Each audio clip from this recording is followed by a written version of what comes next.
Hey guys, welcome back to the channel. This is story about what if Naruto birth is changed by a shift in fate and gets Bloodline part 1. Before I start, please do support for more amazing content and comments for part 2. Do consider to subscribe my channel and share my video to your friends and check out the description as well. Let's start the video. This is the tale of two clans, one that searches for peace and stability and another that is destined to fall to hatred and seeks out power and war. These clans are the Senju and Uchiha clans, the eternal rivals, descendants of the greatest shinobi in existence. This tale will show the most recent cycle in their long war, and it all starts with a birth. They say that birth is a wonderful thing, that it is the beginning of a new tale in the book of life. But how true is this notion? The truth was that a birth could be the most tragic event of a person's life, whether it be because the mother dies during childbirth or something else. This birth was something else. Minato Namikaze, more commonly known as the Yondaime, 4th Hokage or the Yellow Flash, was a smart and very powerful man. His wife, Kushina Uzumaki, also known by the title Red Hot-Blooded Habanero, was a great shinobi in her own right, being the descendant of one of the more powerful clans in history.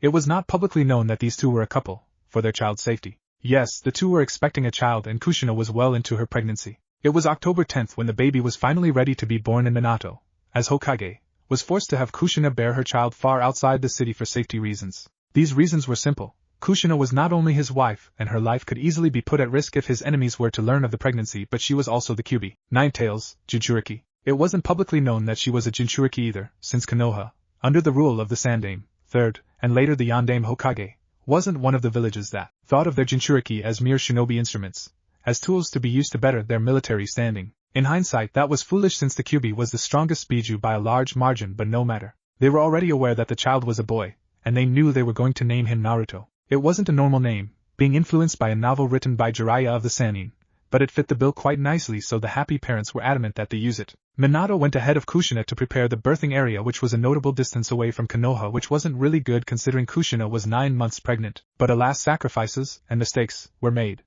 Biwako Sarutobi, the wife of Hiruzen Sarutobi, the Sandaime, was escorting our red-haired soon-to-be mother to the birthing area. The two parents were still pretty young, in their early to mid-20s at maximum. It was rather a shock when Minato was appointed Hokage so early in his life, but his skill made him deserving of such things. He was also very clever and perceptive, unlike his wife who was wild and emotional, a person whose anger was feared across the village. Kushina was just about the last Uzumaki left alive to the knowledge of the public, and very few even remembered who the Uzumaki clan were. Due to this, she secretly hoped that he would inherit the clan's signature red hair, so that he could carry on their legacy, and hopeful help bring the clan back to glory once more. That was all conjecture, however, and Kushina in quite the rush. She wouldn't publicly state it, but she was fearful of childbirth since it was notoriously painful. That didn't dampen her excitement though, since she probably couldn't have been more ecstatic. She then noticed her best friend, Mikoto Uchiha, on the way past. Despite the average attitude of the Uchiha clan, which was overconfidence and coolness, Mikoto and Kushina got along well, but the two hadn't seen each other since a little time before Mikoto gave birth to her second child. Oh my, was it a girl? Kushina asked with enthusiasm, the baby in her friend's arms getting her even more excited. Mikoto smiled genuinely at the question as she looked down at the child. Yes, it's a girl, Mikoto replied with a small chuckle at her friend's attitude. Kushina lowered herself closer to the baby's face before closing her eyes with a bright smile. Oh, she's so cute. What's her name? The redhead questioned, using a silly tone while looking right at the little girl's face. Mikoto looked down at the baby again as it was brought up. It's Satsuki. The Uchiha woman answered warmly, as Biwako came over with a puzzled look on her face. Not that Kushina noticed, too taken with the child. That's an unusual name. The older woman stated inquisitively, obviously prodding for the reason for the name. Mikoto tilted her head slightly with an even face. We were originally expecting a boy, so we were planning the name to be Sasuke, after Sasuke Sarutobi, but when we learned we were having a girl, we changed the name but kept it similar. She answered plainly, obviously not that enthusiastic about having to explain the name of her child to the woman. Well, maybe it'll grant the child some luck in her future. Biwako stated wisely, as Mikoto flashed her a small smile of gratitude. It then occurred to Mikoto that she may have overlooked something. You'll be giving birth soon too, right, Kushina? The raven-haired woman said, as Kushina hummed in acknowledgement. You should pick a name in advance, she advised kindly, but Kushina just raised a finger with a large smile. I already have, his name will be Naruto, Kushina said warmly, before lightly ruffling Satsuki's head. You'll be classmates, Satsuki-chan, so I hope you get along, she stated, making the other two women smile at her. Kushina then leaned close to Mikoto before placing her hand to the side of her mouth, facing Biwako, to stop the other woman hearing her. By the way, does it really hurt? The redhead whispered gravely, with a clearly unenthusiastic look on her face. Mikoto smiled somewhat nervously, finding her friend's worry somewhat ridiculous. So there is something that scares you, Kushina? I'm surprised. Mikoto retorted jokingly, before Kushina was dragged away by Biwako against her will. Mikoto smiled while looking down at her daughter, with one last thought running through her mind. I hope they do get along. At the birthing site, naturally Kushina was dreading the actual act of giving birth, but that still didn't exactly prepare her for the event. It hurts, Databane, she exclaimed in pain as the birth neared, with Minato being stood over her ensuring her seal didn't break while Biwako and the other midwives were working on, well, the birth itself. I've never seen Kushina-chan in so much pain, Minato said worriedly, since he was naturally concerned for the woman that he loved being in what seemed like agony. Is she alright? He said nervously, making Biwako glare at him. She's alright. Never mind that, just stay focused on the Kyuubi's seal, the woman ordered. Despite the fact that Minato was the Hokage, nobody bothered to tell her off, so she was obviously in charge of the situation. But she's the blonde man started somewhat meekly, making Biwako glare at him once more. You are the Yondaime Hokage. Act like it, she ordered, and, again, received no repercussion from the action, before looking back to Kushina's crotch for medical reasons. A man would have dropped dead from such pain long ago, but women are strong, she asserted confidently, having experienced it herself. While Minato's hands were firmly placed upon Kushina's stomach, where her seal was located, he couldn't help but notice the lack of resistance from the Kyuubi. Apparently a female Jinchuriki seal was meant to weaken during childbirth, but very little weakening was actually happening. In fact, the beast's chakra seemed almost calm. What's going on? Minato thought to himself with furrowed brows. I was told that the seal was meant to be weakening a lot right now, to the point where it would break if I wasn't stabilizing it, but nothing is happening, he continued, trying to discern exactly what was going on. There were a few reasons for a Biju to be unresponsive in situations like this, one of them being Kushina's chakra on its own. Her chakra chains were fully capable of stopping the Kyuubi in its tracks, while other things like the Mokuton, would release, or Sharingan, copy will I, were capable of fully subduing one. There were probably other methods, but he wasn't aware of them. So the real question in mind is what exactly was causing the Kyuubi to be so unresponsive right now? It couldn't be Kushina, since her chakra was too unfocused at the moment, and he doubted it was the Sharingan or the Mokuton since there were no Uchiha clan members present, and the Mokuton hadn't been seen since the Shodaime, first, Hokage. It's not important right now, this is a blessing if anything. Just hang in there, Kushina-chan, the man thought to himself as he looked over at Biwako and Kushina before finally settling on her stomach. Hang in there, Naruto, he seemingly ordered, though it was more for his own and Kushina's benefit than for Naruto. Minato wasn't nearly as strained as Kushina was, since her seal seemed to be handled by whatever strange force was suppressing the Kyuubi. He vaguely picked up Biwako mentioning the head was out, so he shook his head as Kushina let out another pained cry, before a distinctly childlike cry filled his ears. He widened his eyes as the cries continued, as Kushina quickly took a few breaths of relief that the birth was over as a tear rolled from her eye in joy that Naruto, her son, was now born.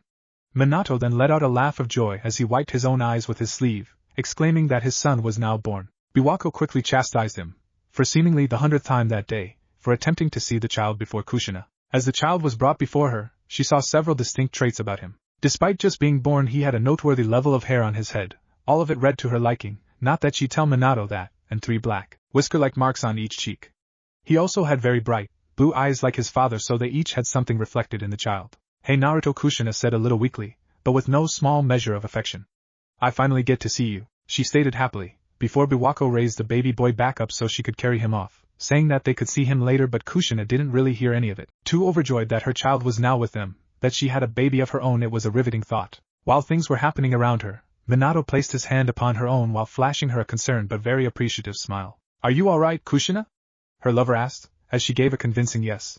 Kushina, I thank you, he added affectionately, as Kushina took on a look of appreciation and adoration. It was always so comforting to know Minato appreciated her, and her efforts so much. Sadly, the moment was ruined as a loud scream echoed from the side, as the two looked to see Biwako and the other midwife fall to the ground while a man with a yellow mask, decorated with a black flame pattern, held Naruto in a very threatening pose. Yondaime Hokage. Step away from the Jinchuriki, the man ordered, as Minato and Kushina inwardly had a heart attack. Or this child will die in its first hour of life, he continued, as Minato forced himself to relax for Naruto's sake. This really wasn't a good situation for anyone involved, especially not the midwives. The first few thoughts raging in Minato's sharp mind were how the man managed to get past their defenses, who he was and why he wanted Kushina as a Jinchuriki, and on this day of all days. It was far too suspicious that anyone could know that she was a Jinchuriki, that this was her delivery day, and that they'd be here of all places. Who could he be? As Minato looked over at Kushina, seeing that she was still mostly fine, the man pulled out a kunai and held it uncomfortably close to Naruto, making Minato and Kushina panic as their first reaction anyway. Wait a second. Just calm down, Minato urged, not being able to think remotely straight in this situation. His newborn son was being threatened with death by a man who had the advantage in all aspects. There was little deducing to be done. This wasn't good. I am as calm as the ocean on a fair day. You, on the other hand, the masked man stated, as he threw Naruto up into the air before jumping after him, intending to kill him. Naruto! Kushina shouted in panic, not being able to do anything since she was significantly weakened after delivering a child in the last 10 minutes. Minato then quickly sped past and grabbed Naruto before coming to a stop, while Kushina let out a sigh of relief. The masked man let out a small chuckle as paper bombs flickered to life on Naruto's wrapping. Minato!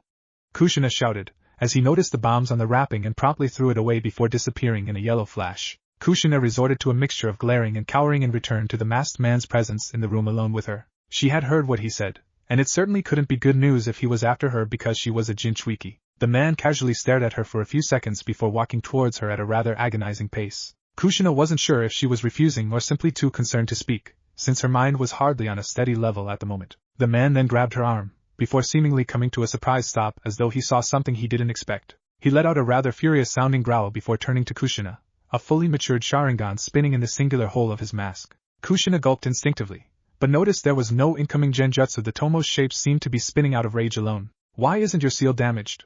The man shouted at her, as she recoiled in a mixture of surprise and worry. She was very surprised that her seal wasn't damaged, at least not to a degree this man deemed acceptable. She was worried that he seemed ready to kill her in the next few moments if something didn't happen to his benefit. The man obviously took Kushina's silence as an act of defiance, since he growled once more before grabbing her, and seemingly absorbing her into his eye. Minato was busy ensuring Naruto's safety, hiding him away in their residence, so he could not help out for the moment. All Kushina knew was that this probably wasn't going to end well. Another unimpressive location is where the man reappeared, before unceremoniously releasing and dropping Kushina to the ground. It wasn't that the location wasn't nice, it was just unimportant and seemingly useless in the grand scheme of things. When the man began to raise Kushina's top, she began to get a very uncomfortable image, but quickly noticed that he stopped once her seal was easily visible. What are you doing? Kushina asked with noticeable difficulty. Generally after childbirth a mother was expected to rest, but she was doing the opposite. It wasn't exactly good for her body.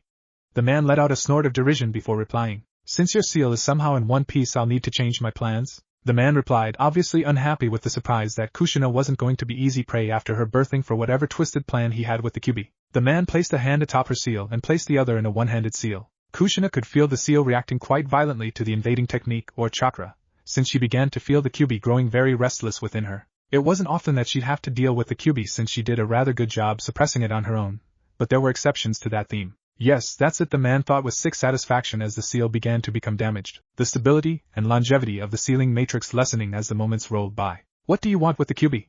Kushina shouted with both anger and agony. She was not very adapted to the chakra of the Kyuubi since she rarely had it invade her chakra system, so this new influx of the beast chakra was causing her significant pain. I'm going to release it and use it to destroy Konoha, he replied darkly, as his singular Sharingan seemed to glow menacingly in response to the statement. Kushina couldn't believe what she was hearing. Such a specific plan would have taken a lot of planning. Simply discovering her identity as the Kyuubi Jinchuriki would have been hard enough. What? She replied in shock, in disbelief that this lone man was plotting to destroy a whole village single-handedly. She had to admit that, in theory, the Uchiha were perfect for such a task since a subjugated Kyuubi would be an undeniable asset, but it seemed ludicrous for him to get away with it. The man made no obvious response to her shocked and angered statement, too busy continuing to degrade her seal so that he could accomplish his maniacal plan. Minato's teleportation technique is quite fearsome, allowing him to move between any location bearing his seal formula. He even placed one on the Kyuubi's seal for your protection. The man stated for no obviously reason, bringing it up out of the blue. For that reason I need to hurry, he thought.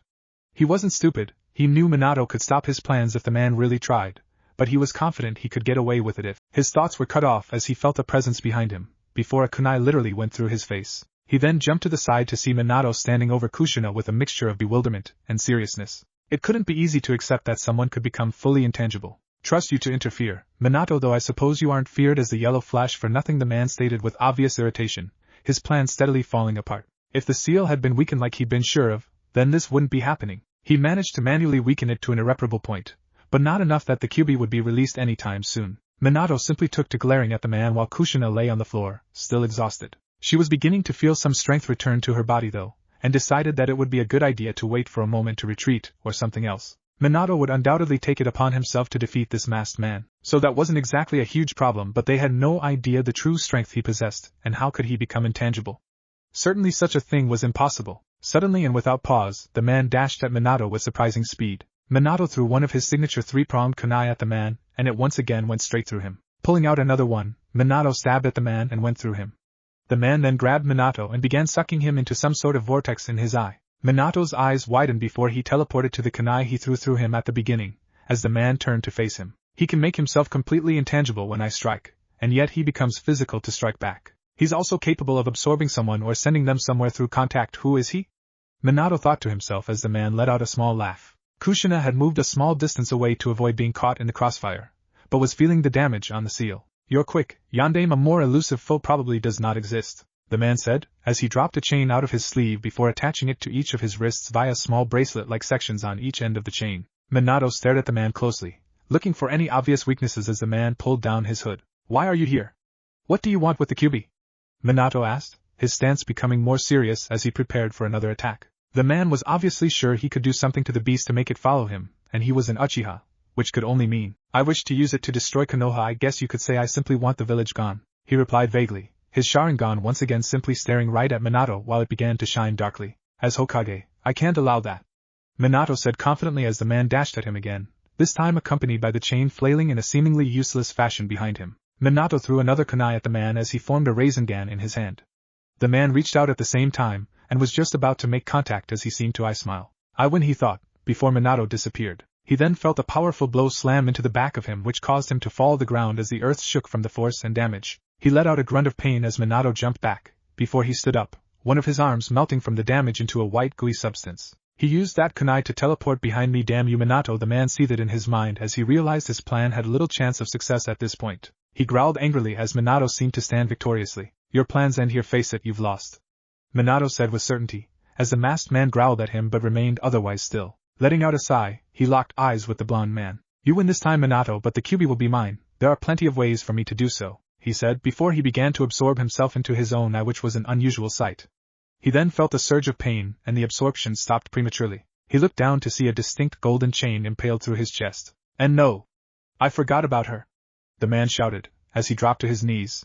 Kushina walked out into the clearing slowly as she retracted her chain back into nothingness. Minato promptly walked up to the masked man before stopping and staring the man in the eye as he fell to the ground dead. Nice work, Kushina-chan, Minato said warmly, though the situation had him worried more than a few times. Fortunately, he was the strongest person in Konoha, or maybe second strongest, since the Sandaime wasn't known as the god of Shinobi for nothing, so the man wasn't able to succeed in his crazed plan. He bent down to take off the man's mask, and when he did, he couldn't help but notice the man was familiar to him. He didn't know many Uchiha clan members personally, especially none with one side of their face significantly scarred. It was strangely familiar to the tale Kakashi told him of how his Uchiha student died. Obito? Minato exclaimed in shock as he looked down at the very familiar face of his once thought dead student. It was undeniable. If Kakashi was to be believed, his body was completely crushed on one side, and on that side was the arm that fell apart, and the same side where his remaining Sharingan eye was located. It was simply too similar to disclaim. Kushina looked on sadly as her husband looked at his fallen student. The death of Obito, and later Rin, had hit him far harder than he'd let on publicly. He was a strong shinobi who was in charge of his emotions, so he could keep them hidden if necessary, but seeing his student trying to do something like this was a hard pill to swallow. Minato looked down with a sad frown after he got over the initial shock. How his old student not only survived but became the man in front of him was beyond his imagination. Why wouldn't he have returned to the village? Why did he seek its destruction? So many thoughts and possibilities that would now never be explained. Minato-kun, Kushina said quietly, not sure how he felt.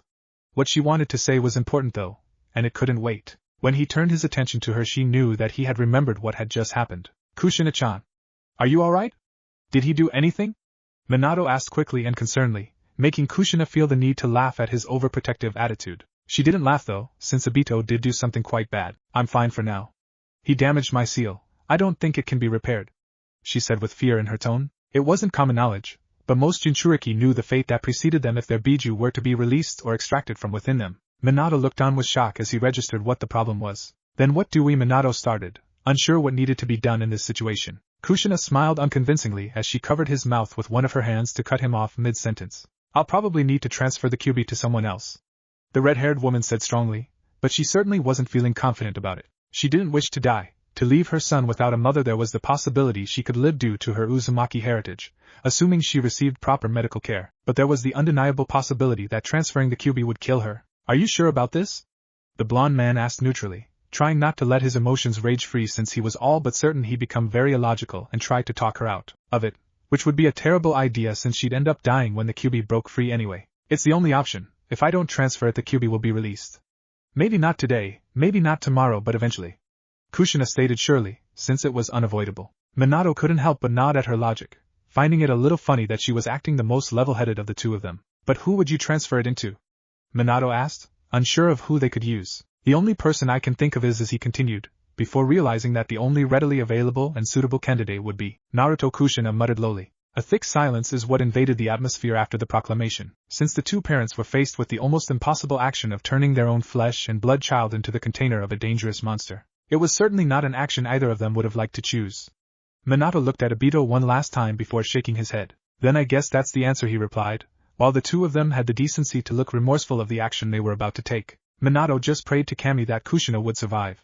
Grabbing a hold of Kushina, they both disappeared in a yellow flash. Minato and Kushina's home. Minato and Kushina appeared a split second later at their home, greeted with the sound of a crying child. They both felt joy surge within them as they heard it, despite their situation. They'd both been so ecstatic to know that they would become parents. It was just the best thing that could have happened to them, and for it all to be potentially ruined was heartbreaking. Looking over at Kushina, Minato could tell she wasn't at 100%, but she was obviously trying to downplay it to not appear weak. She was a self-reliant person, for the most part always being tough and actually quite dominant, which was part of the reason people could be so afraid of inciting her anger. That didn't mean that Minato let her get away with foolishness though. If you're not fit to do this, we can wait a little while, your chances are frightening enough as it is, the blonde said comfortingly, not wanting Kushina to risk her life more than she already was. She gave him a small smile before shaking her head, obviously not willing to follow that course of action. I don't know if I can wait. I don't exactly know how damaged my seal is, since Obito didn't do it in a very skilled way. Kushina replied, her knowledge of Fuinjutsu coming in handy since she could tell straight away that Obito was just doing the best that he could to damage the seal without any sort of method.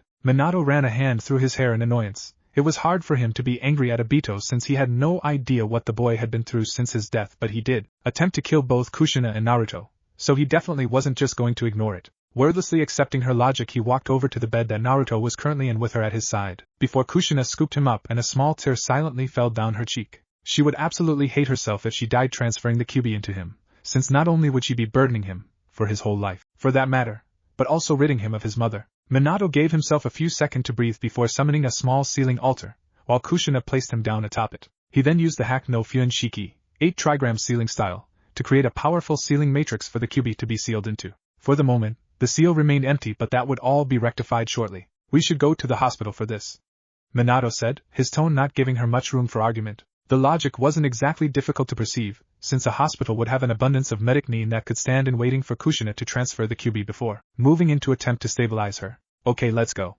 Kushina replied quietly, looking terrified at having to face her own mortality. There was a reason Jinchuriki were carefully selected, because they were not intended to be switched until their lives were over. Once more, the duo disappeared in a yellow flash, a crying red-haired baby along with them. At the hospital, Minato was an intelligent and predictive person, which was why he had marked all important locations in Konoha with his Hiraishin no Jutsu, Flying Thunder God technique, seals. Now was one of the few times he actually used them, since daily life seemed awfully dull when you could get your daily tasks done in a quarter of the time. The two appeared a brisk walk away from the hospital, and quickly made their way to it, Kushina carrying Naruto and Minato ensuring she didn't push herself too much. Once arriving inside, they quickly became the center of attention, with everyone looking on with obvious shock at the child in their possession. Are they together? Hokage-sama has a child? I bet he's just helping her out. He's so hot. Many comments like these, and many others, were quickly shot around the room as Minato looked on with a mixture of embarrassment and slight annoyance at their very nosy attitudes.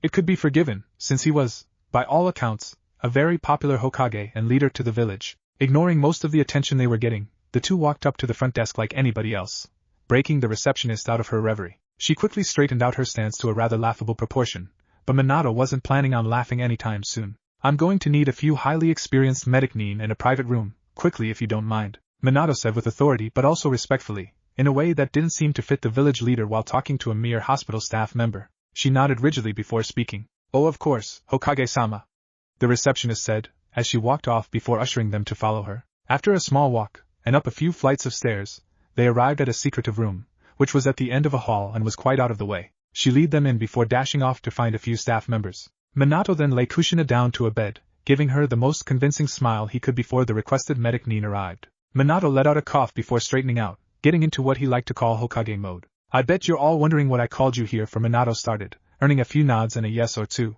What I'm about to say will not leave this room, understood? He continued, as they all nodded once more, realizing that this was far more important than they were led to believe. Alright, Kushina here is the Jinchuriki of the Kyuubi, but her seal was damaged earlier today after an incident with my son's birth, he started, earning a few gasps as he mentioned his son, which could only have meant she was also the mother. The fact that she was a Jinchuriki was probably the least shocking thing, he said. Therefore, she needs to transfer it to another person who will be my son. The transference could kill her, so I need you all to do your best to keep her alive. Are you all capable of doing this? Minato continued, finishing with a serious question. Hi, Hokage-sama. They all chorused together confidently, secretly easing Minato's nerves quite a bit. He walked to Kushina's side before placing his hand on her own to comfort her. She nodded at him, before placing her own hand on Naruto's stomach, where the seal was placed, before a red mass erupted from her hand and was slowly drained into him. She quickly felt weakened by the action, as Minato took Naruto off her and directed the medical staff to move on her while he watched with an even face. It wasn't that he wasn't worried, it was quite the opposite, but he knew if he showed his feelings he may cry in front of numerous people, which wasn't good as the Hokage. As a non-medic nin, he had no clue how things were going, but based simply off the rather frantic running around the doctors and whatnot were doing, he could tell that this wasn't a simple procedure, and it wasn't exactly going well. As if he could sense what was going on, Naruto began to cry while Minato attempted to soothe him. At some point, Kushina had lost consciousness and the medic nin began working at a much faster pace, and as the minutes turned to hours, Minato wasn't sure what to think. When all the medics came to a sudden stop, all looking tired but otherwise fine, he felt like things might have worked out. She's stable, Hokage-sama.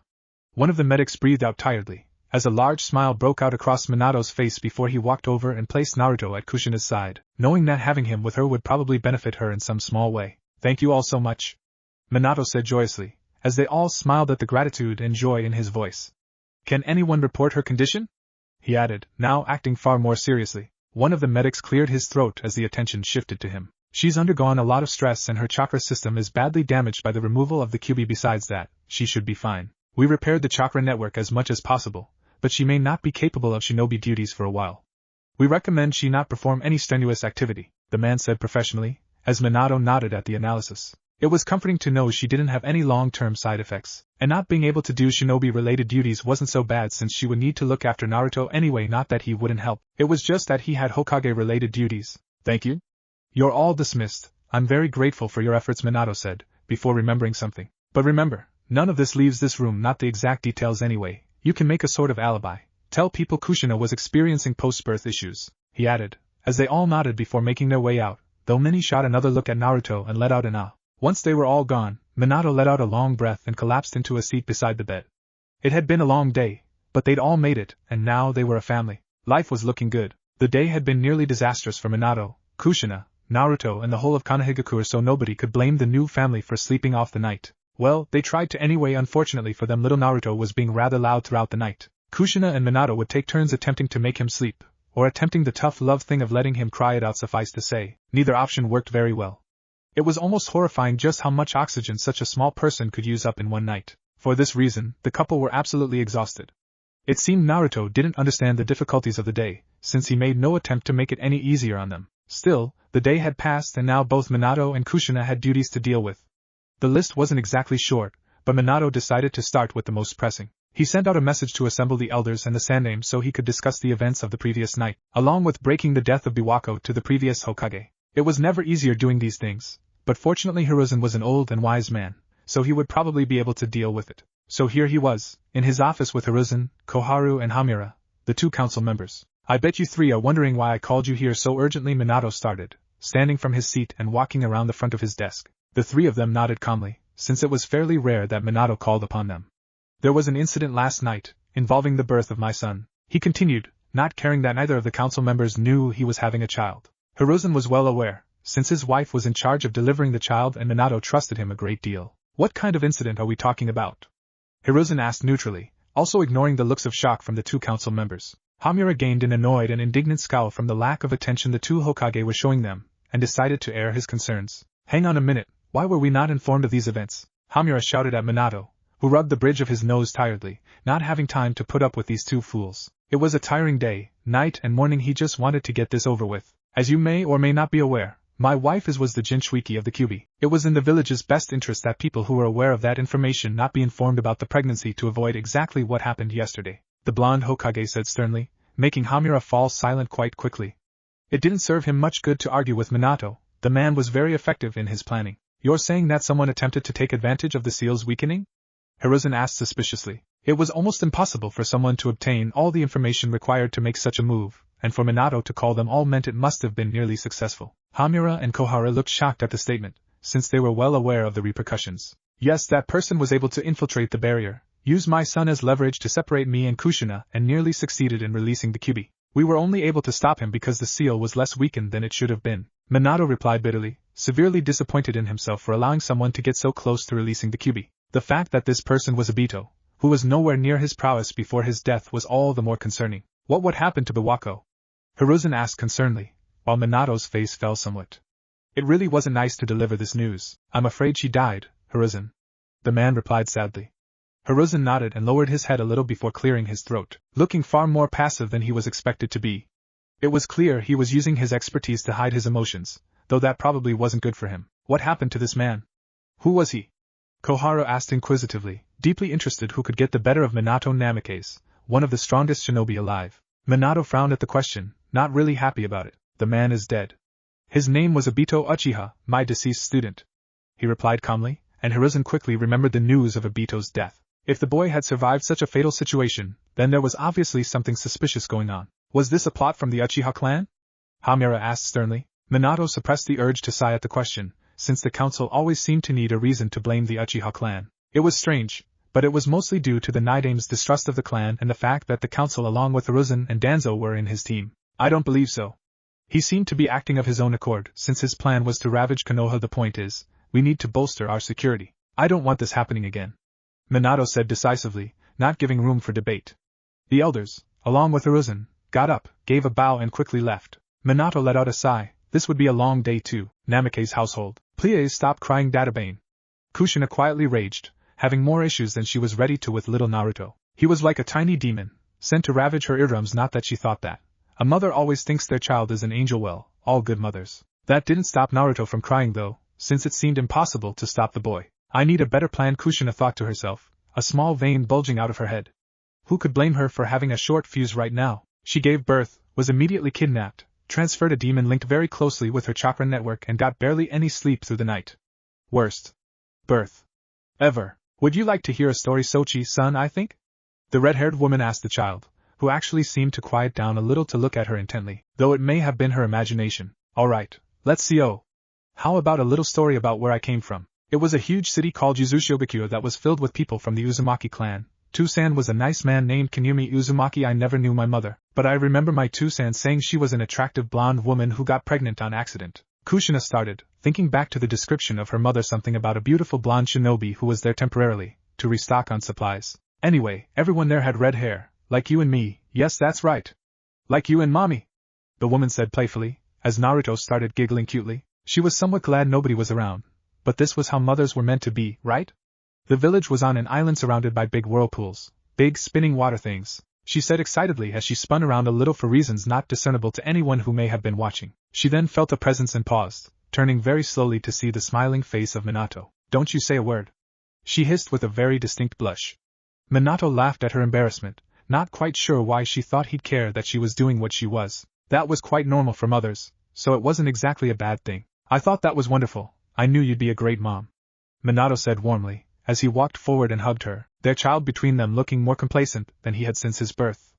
Kushina's blush somehow deepened as she turned away with a small smile. Don't say stuff like that, jeez, Kushina stated, clearly embarrassed with the situation. Minato decided to relent for now, seeing that if she got any brighter her nickname may start to hold some credence. I came home because Kakashi is coming around. I need to tell him about Obito, Minato stated casually, before hearing the door knock.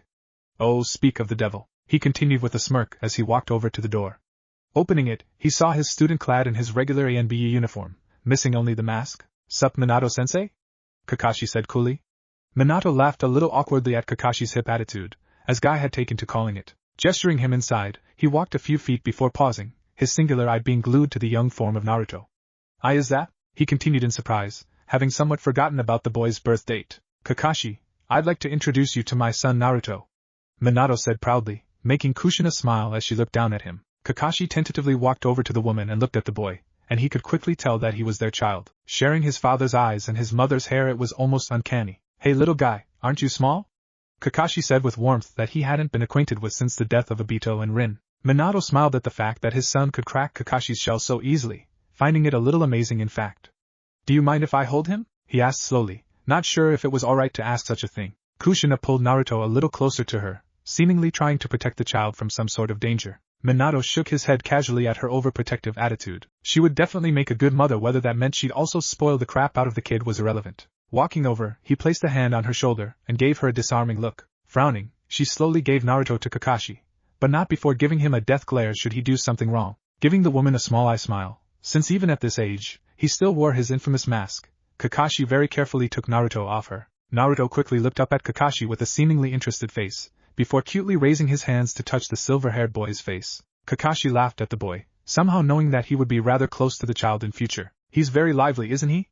the silver-haired boy stated with amusement, as Minato and Kushina laughed along with him, though they couldn't say that was always a good thing. "You have no idea," Kushina muttered a little bitterly. He'd been around for a day and a half and was already giving her a serious headache. Still, he was far too cute to hold it against him. It was like trying to be mad at a puppy giving the guilty look. It was just too damn difficult. The couple allowed Kakashi to hold Naruto for a little while before deciding to get down to the reason he was actually there, since that would probably ruin the atmosphere. Kakashi had always taken Obito's death pretty hard, and now that they knew the boy survived and somehow became a crazed villain, well, it wouldn't be easy to take in. Minato gestured to Kushina, so she took Naruto off Kakashi before he took him into another room. "Now for the real reason I called you over." The blonde Kage started slowly, rubbing the back of his head a little nervously. It really wasn't easy to deliver this news. Kakashi centered his attention on Minato, who let a sigh escape him before beginning. "Yesterday, after Naruto was born, we were attacked by a man who was able to infiltrate the barrier around the village along with killing the ANBU. After causing a fair amount of trouble, we were able to kill the assailant, who wore a mask throughout the engagement. After removing it, I discovered that the man was Obito," he said professionally. Kakashi naturally looked shocked at the announcement, looking away from Minato with wide eyes. "Oh, Obito? Bibi, but he died. He would have returned if he was a," Kakashi stammered out, before Minato cut him off by gripping his shoulder to stop him. Kakashi then turned his gaze to Minato's face, who had nothing but seriousness etched into his features. "I'm sorry, Kakashi, but it's the truth. I don't know how he survived, nor where he's been, but he had one side of his body scarred. He had only one Sharingan eye, on the same side it all fits in," the Hokage replied, making Kakashi frown sadly. It was understandable, so Minato did not attempt to say anything to comfort him. It was likely that Kakashi wouldn't appreciate it. When Kakashi recovered, Minato saw him off. It seemed as though Kakashi's life wasn't getting much easier, but hopefully he'd cheer up sometime soon. Maybe he could find a special someone, or perhaps they could have him interact with Naruto, since he seemed to have taken a liking to the child. He could even be a kind of brother figure. That would certainly be something. 4 years later, Kakashi and I. "Stop using ninjutsu, you cheater!" The shout came from a 4-year-old child with somewhat wild red hair, 3 whisker marks on each cheek and bright blue eyes. This child was Naruto Uzumaki Namikaze, since Kushina and Minato couldn't decide what surname for him to adopt. There was the choice of their family name, Namikaze, and Kushina's clan name, Uzumaki. Both were important, so they figured it would be best for him to just have both. The reason he was shouting was because he and Kakashi were having a spar, that generally involved Naruto trying to hit Kakashi while the man just laughed at his feeble attempts to do so. It was a rather productive exercise since Naruto was quite a determined child, so the laughing would encourage him to do better while Kakashi could use the time to interact with his brother. As an only child whose only parent killed himself when he was quite young, Kakashi didn't really have any experience with family. He figured the way he interacted was like he would interact with a younger brother, so the two ended up treating each other as such. It was good for both Naruto and Kakashi, since Naruto had a role model and Kakashi had a pseudo-family member. Naruto had also met his godfather at the age of 2, a rather eccentric man by the name of Jiraiya. He was a very perverted and cheery individual who generally seemed to live life to the fullest while he could, which given the fact that he was in his 40s wasn't looking that long. Shinobi life expectancy wasn't the best. Naruto had taken quite the liking to Jiraiya, though Kushina threatened the man with a fate worse than death should he corrupt her baby with his unflinching perverseness. Minato and Kushina were both making the most of parenthood, which wasn't very difficult for either of them since they were extremely happy with their family and child. Kushina would, as Minato predicted, spoil Naruto whenever she got a chance, and the two were practically inseparable. Minato knew that Kushina would probably have a mental breakdown when Naruto was old enough to move out, but that was that. Minato was also a very good parent, being both strict and caring as to raise a nice but also hard-working child who was happy with his life. Naruto himself was a very sociable and nice boy, nearly to a fault. He'd try and find goodness in just about everything. Kushina still remembers the day he tried to brighten up the sight of a dead dog, and was quite smart for a 4-year-old boy. He was also ridiculously energetic, just like his mother was. Due to the Kyuubi and the Uzumaki genes, it was a rather large problem when he first learned to walk, since he wouldn't bloody well stay still. His shinobi training, if you could call it that, was started as soon as he turned 4. but it mostly consisted of throwing blunt kunai or shuriken and going for the occasional run. He was too young to stress his body with harsh labor, so he was explicitly barred from doing so by his mother, who was still extremely protective. It was becoming a problem too. It became quickly apparent to both Minato and Kushina that Naruto was nearly obsessed with becoming a shinobi, and though Kushina originally argued that he shouldn't be one, because she didn't want her darling child submitted to the harsh shinobi world, she eventually relented since he basically needed to be a shinobi after becoming the Kyuubi Jinchuriki. That was why Minato sometimes despised his job, since he needed to view his own son as a military asset. A few weeks after Naruto's birth, Minato made a public announcement of his marital status, and that he had fathered an heir. That quickly doused the flames of many female individuals who wanted Minato for themselves, while the rest of the village rejoiced the birth of their beloved Hokage's son. That was the good part of being Hokage, being important to the entire village. The events of Naruto's birth and the surrounding occurrences still troubled Minato to no end, and he'd allowed Kushina to kill Obito, so there was no questioning the boy about his motives. Then there was the seal. There was no viable reason for it to have stayed so stable throughout the entire birthing. It was all very confusing, but back in the current, Naruto was still glaring at Kakashi cutely for the usage of ninjutsu during their spar. If Kakashi was being honest, he got careless and nearly let Naruto hit him, before using a Kawarimi no Jutsu, body replacement technique, to escape. Sorry Naruto, I didn't think you're getting better though, soon enough you'll be stronger than I am, Kakashi said warmly. One of the best things about interacting with a 4-year-old boy like Naruto was that you could always marvel at the look of happiness on their face when you told them something they wanted to hear. It was contagious, like a deadly virus of joy. You bet I will.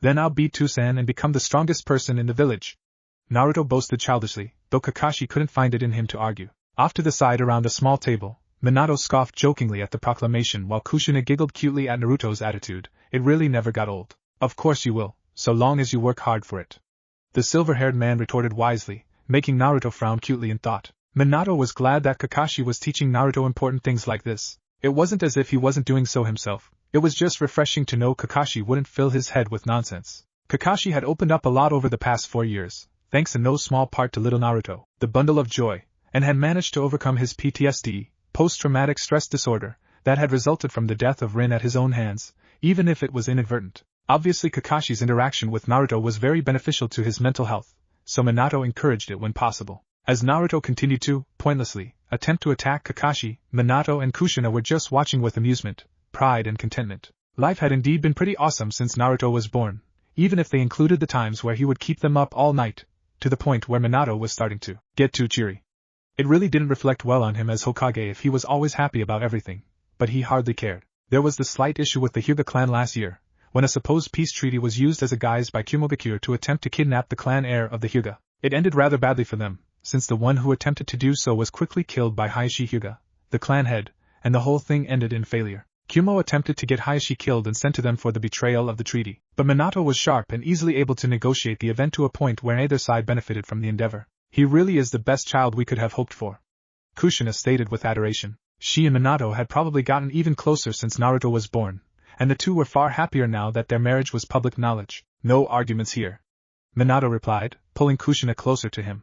She made no movement to stop him, allowing herself to rest against his side. Over the last 4 years she still hadn't been very capable of shinobi duties and her chakra network was still recovering, though she had no daily issues whatsoever as long as she acted carefully. It was a source of irritation that she couldn't really reach Naruto much of anything, but so long as she got to spend time with him she didn't really dwell on it too much. On another side of Konoha, another important child was enjoying their own time. Uchiha compound. Nisan, could you help me with my shuriken training?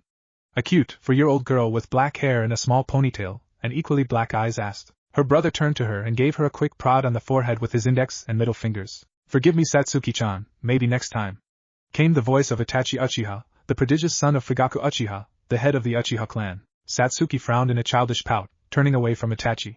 The boy in question chuckled lightly as he began walking away, giving a quick wave to Satsuki before leaving. Satsuki Uchiha was also the daughter of Fugaku Uchiha and Mikoto Uchiha, but due to Itachi being the eldest and being regarded as a prodigy she wasn't given as much attention. Due to this, she began to adopt a more serious outlook than most kids her age, being very serious about becoming strong and respectable to earn her parents' attention, or at least her father's. Her general attitude was still quite warm, since she got plenty of love and attention from her mother and brother, whenever he was around, though her father would unintentionally focus on Itachi to ensure he became as great as he could be. She was far too young and naive to fully understand these things, but she could still be a little upset by them. Her mother, Mikoto Uchiha, walked into the room to see her daughter obviously pouting for some reason or another, and if the sound of the door was any indication it was probably because Itachi had just left. She wasn't a jonin for nothing, she did know her stuff, even if she was retired due to the need to raise 2 children. Don't pout now, my angel, you know your brother would love to help you with your training, but he's a shinobi and he does have duties of his own, Mikoto said suddenly, making Satsuki whirl around to face her. The young girl nodded politely at the statement, since the Uchiha clan tended to be quite strict about appearances. Mikoto shook her head at her overly polite daughter and walked over to her. Honestly, the girl was 4 years old, she didn't need to get her manners down quite yet. Come on Satsuki-chan, let's get going, Mikoto said, taking her daughter's hand. Satsuki's expression took an adorable look of confusion at the statement, since they hadn't planned to go anywhere. Where are we going, Ka-san? The girl asked inquisitively. Mikoto gained a slightly sly smirk at the question, knowing that the girl wouldn't expect the answer. She was a retired shinobi, but she was no wallflower. They began walking as Mikoto looked down at Satsuki, who was looking up at her with confusion. Your brother isn't the only one who's good with shuriken, Mikoto replied, making Satsuki's expression brighten considerably. Later that day, Konoha streets. Naruto and Kushina were walking through the streets of Konoha at roughly midday, shopping for some ingredients for a small meal they were planning on making. Naruto was just along for the ride, since he and his mother would always be around one another. Sometimes Minato was jealous of just how close the two of them were, but it was hard to get upset at just how cute they were. Ka-san, when can I start learning what was the thing with seals called again? Naruto asked with almost adorable levels of confusion. Kushina laughed at the look on Naruto's face. It was so worth it to become a mother. Placing a finger to her chin, she thought it over for a second. It's called Fuinjutsu Naruchan, and you can start learning it when I think you're ready, Kushina answered decisively, making Naruto pout slightly. She told him not too long ago that the Uzumaki clan specialized in Fuinjutsu, and since then he'd been adamant about learning it, even if he couldn't always remember the name of the art. Kushina ruffled the top of Naruto's head lovingly when she saw the pout on his face, and she could understand where he was coming from. When she was a young girl, she'd always want to do everything and anything she could to become a strong shinobi, and when she moved to Konoha she originally set her sights on the Hokage position, though Minato put a stop to that pretty quick. The two continued to walk until they arrived at a small store, where they purchased most of the ingredients and whatnot that they needed. As they began to stroll around Konoha a little, since Kushina had made it very clear that she didn't want Naruto to get lost if he was ever alone, Kushina noticed somebody that she hadn't seen for a very long time, along with a young girl. Mikoto? Kushina said in surprise. Truth be told, the two hadn't intentionally stopped seeing each other, but their new children and other duties got in the way to the point where they just forgot to see the other. It was a similar situation when Itachi was born, but Kushina could go see Mikoto since she wasn't raising her own child. Kushina. It's good to see you, Mikoto replied, as they walked over to each other. Naruto followed his mother while Satsuki did the same. Naruto looked over at Satsuki with interest, since he didn't know a very large amount of kids his age, other than a few he'd met by accident like Kiba and Shikamaru. Satsuki looked over to him, noticing his rather intense gaze. Rather than blushing, smiling or any of the usual reactions a small girl would have, Satsuki simply turned away from him with a small scowl, apparently finding his staring to be annoying. Naruto frowned and looked down slightly, before he smiled once more. It was quite difficult to keep Naruto sad, and now he had a new goal: befriend this interesting girl. Hi, I'm Naruto. What's your name? Naruto asked, having walked over to see the girl. Kushina and Mikoto both watched on discreetly, since they were both hoping that their children could be friends. It seemed Satsuki wasn't quite sure about such a thing, so she narrowed her eyes and looked over at him with little obvious interest. Satsuki Uchiha, the girl replied, stressing the Uchiha part. Naruto raised an eyebrow and tilted his head slightly in confusion, but decided to just let the girl get away with whatever she was trying to imply. Smiling, he raised a hand towards her. Nice to meet you, Satsuki, he continued, trying to ignore her disinterest. Satsuki, being raised with courtesy and politeness as two key factors, raised her own hand and grabbed his own harder than necessary. Noting that he didn't seem pained in any way from the grip, she allowed a small smirk to cross her face. Who knows, maybe he could be a rival. HN, nice to meet you too, she replied with a bit more enthusiasm than previously, though she did use her distinctive HN that she tended to use when she didn't particularly care about a situation. Naruto's smile brightened at the reply, as he basically filtered out any boredom in her tone mentally. Kushina raised an eyebrow at Mikoto, who just shrugged at her daughter's attitude. She was a lovely girl when you got to know her, but she wasn't very fussed on meeting people that she deemed useless, which was her initial image of Naruto. It wasn't that he appeared useless, he just didn't scream shinobi material from appearance alone, since he was almost too cheery, and his red hair was a bit weird, though she had to admit, it did look good on him. I hope we can be friends, Satsuki, Naruto stated warmly, his very aura inviting the girl in. Satsuki wasn't exactly easy to break though, and she did a marvelous job of almost completely ignoring the tone and statement. Shrugging her shoulders somewhat as she released his hand, she proceeded to cross her arms. Maybe anything could happen, Satsuki replied noncommittally. Naruto took note of her unenthusiastic tone this time around, but only because he was able to perceive the statement as a challenge. Grinning foxily, he let out a small laugh before pointing a finger to his own chest. "We will be friends, because I don't take back my words," the redhead exclaimed confidently. Satsuki found herself a little caught off guard by the determination in his words, since nobody had really taken a massive effort to befriend her before hell. Her own father somewhat shunned her. It brought up strange feelings to have this boy profess such a statement. "I believe you," the onyx-eyed girl retorted thoughtlessly.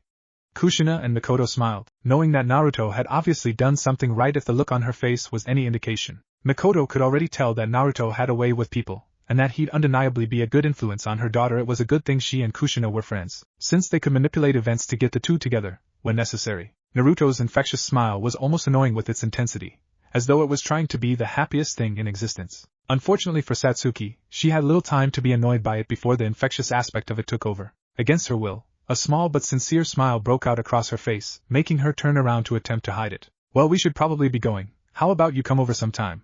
You can bring Satsuki if you like," Kushina stated. Mikoto nodded in acceptance, since she had no reason to not go over. It had been a while since the two had been together, and it would be a nice opportunity for Satsuki and Naruto to get to know each other a little. "That sounds good, I'll see you around, Kushina," Mikoto stated, before grabbing Satsuki's hand. Giving the girl a quick smirk, she turned and began to walk away with the girl trailing just behind her. Naruto watched the pair leave, and for some strange reason he felt a source of resonance within the girl. He didn't realize what it was, of course, being far too young and unskilled to properly deduce what was happening, but he could feel a chakra within her all too similar to the one he often felt within himself. It was like their lives were intertwined. "So, what do you think of Satsuki Naruto-chan?" Kushina asked suggestively. When Naruto looked at her strangely, she laughed awkwardly, realizing she just attempted to insinuate that her 4-year-old child would be interested in girls. She really needed to think about things.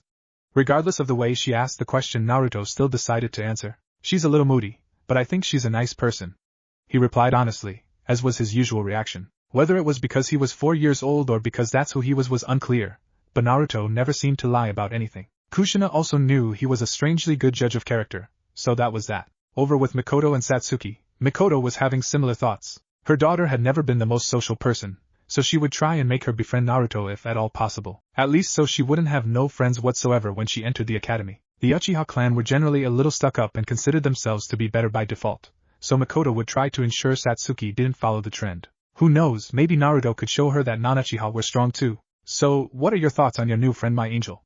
the Uchiha matriarch asked curiously, wanting to get the gist of her daughter's current thoughts. Satsuki frowned in thought and furrowed her brows, thinking the question over a little. Sure, Naruto was a little strange, maybe a bit too cheery, but he also seemed kind. Somewhat strong wasn't bad on the eyes either. Upon that thought, a tiny blush overcame her face before she promptly shook it off. She wasn't interested like that. "He's pretty weird, but I don't think it's a bad thing," Satsuki said slowly, trying to word it the best way she could. Truth be told, she didn't know what to think of him. He was just plain confusing, and she'd known him for less than an hour. At least it would make her life a little more interesting though, and that thought brought a smirk to her face.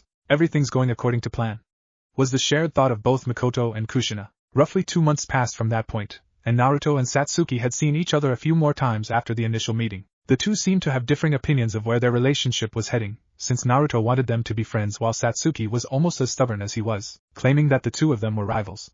Mikoto and Kushina had difficulty trying to get the two to get along due to this, so it ended up becoming a somewhat love/hate relationship. After a little persistence on Naruto's part, Kushina started to show him a little regarding Fuinjutsu. To Naruto's horror, he had little to no skill in the art, and Kushina assumed that he simply wasn't built to take it up. Naruto spent about a week in a sad spell, thinking that he'd in some way failed his clan, but Kushina was able to cheer him up eventually. Minato had also decided to test Naruto's elemental affinity earlier than expected, simply due to the fact that he was both curious and had devised a crazy theory about a certain something that he refused to share with anyone. Flashback no jutsu. It was a sunny day in Konoha, and the young redhead, more commonly referred to as Naruto, was in a small training ground with his father, since the man had a day off after a few favors were called in. It wasn't easy for Minato to get days off, so he made the most of them. "Alright Naruto, do you have any idea what this is?" Minato asked, holding out a small slip of seemingly unimportant paper. Naruto furrowed his brows in confusion, wondering what his father was getting at. "It was just paper, right?" It's paper, right, Too-san?"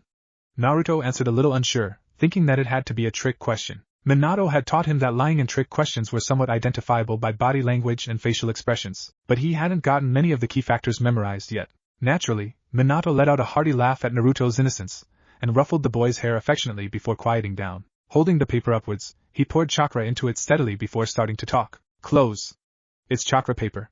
The man answered, as the paper cut in two down the center. Naruto instantly became excited at the usage of the word chakra, since the mere mention of the shinobi arts would always get him in a good mood. It was always ninjutsu that got Naruto most excited though, despite the fact that Kakashi noted he was something of a natural at taijutsu. Giving his sheet to Naruto, the young boy looked at the paper like it was some sort of puzzle, wondering just what he was meant to do with it. Minato gave a quick rundown of the usage of chakra paper while Naruto listened more carefully than usual. After hearing it all, he held out his chakra paper and ran a current of chakra through it, making it get damp before turning to stone and crumbling. Doton, earth release, and Sueton, water release, could it be?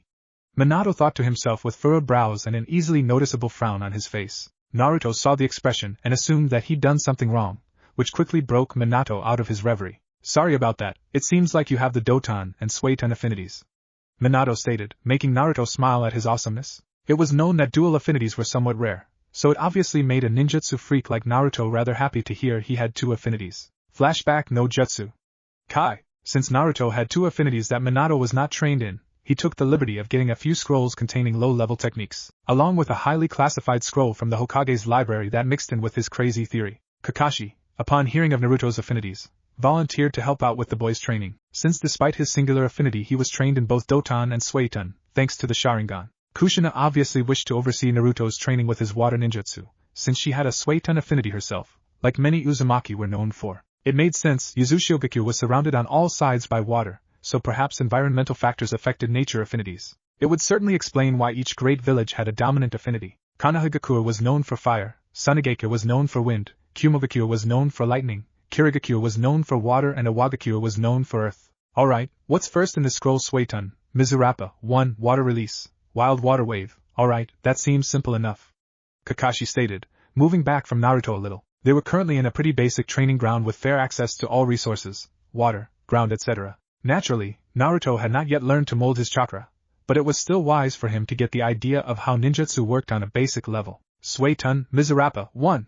Kakashi called out after going through a few seals. He then expelled a small stream of water from his mouth that caused minor scathing to nearby trees and washed things away. Naruto jumped in excitement from seeing the technique in use, before Kakashi turned to him with a small eye smile. To perform that technique, I molded my physical and spiritual energies to create chakra. I then gathered that chakra within me, gave it the necessary element through concentration, built it up as water and expelled it. The usage of hand seals are used to focus your chakra, but skilled users can perform techniques with little to no hand seals at all. That seems pretty hard, Naruto replied, looking a little crestfallen.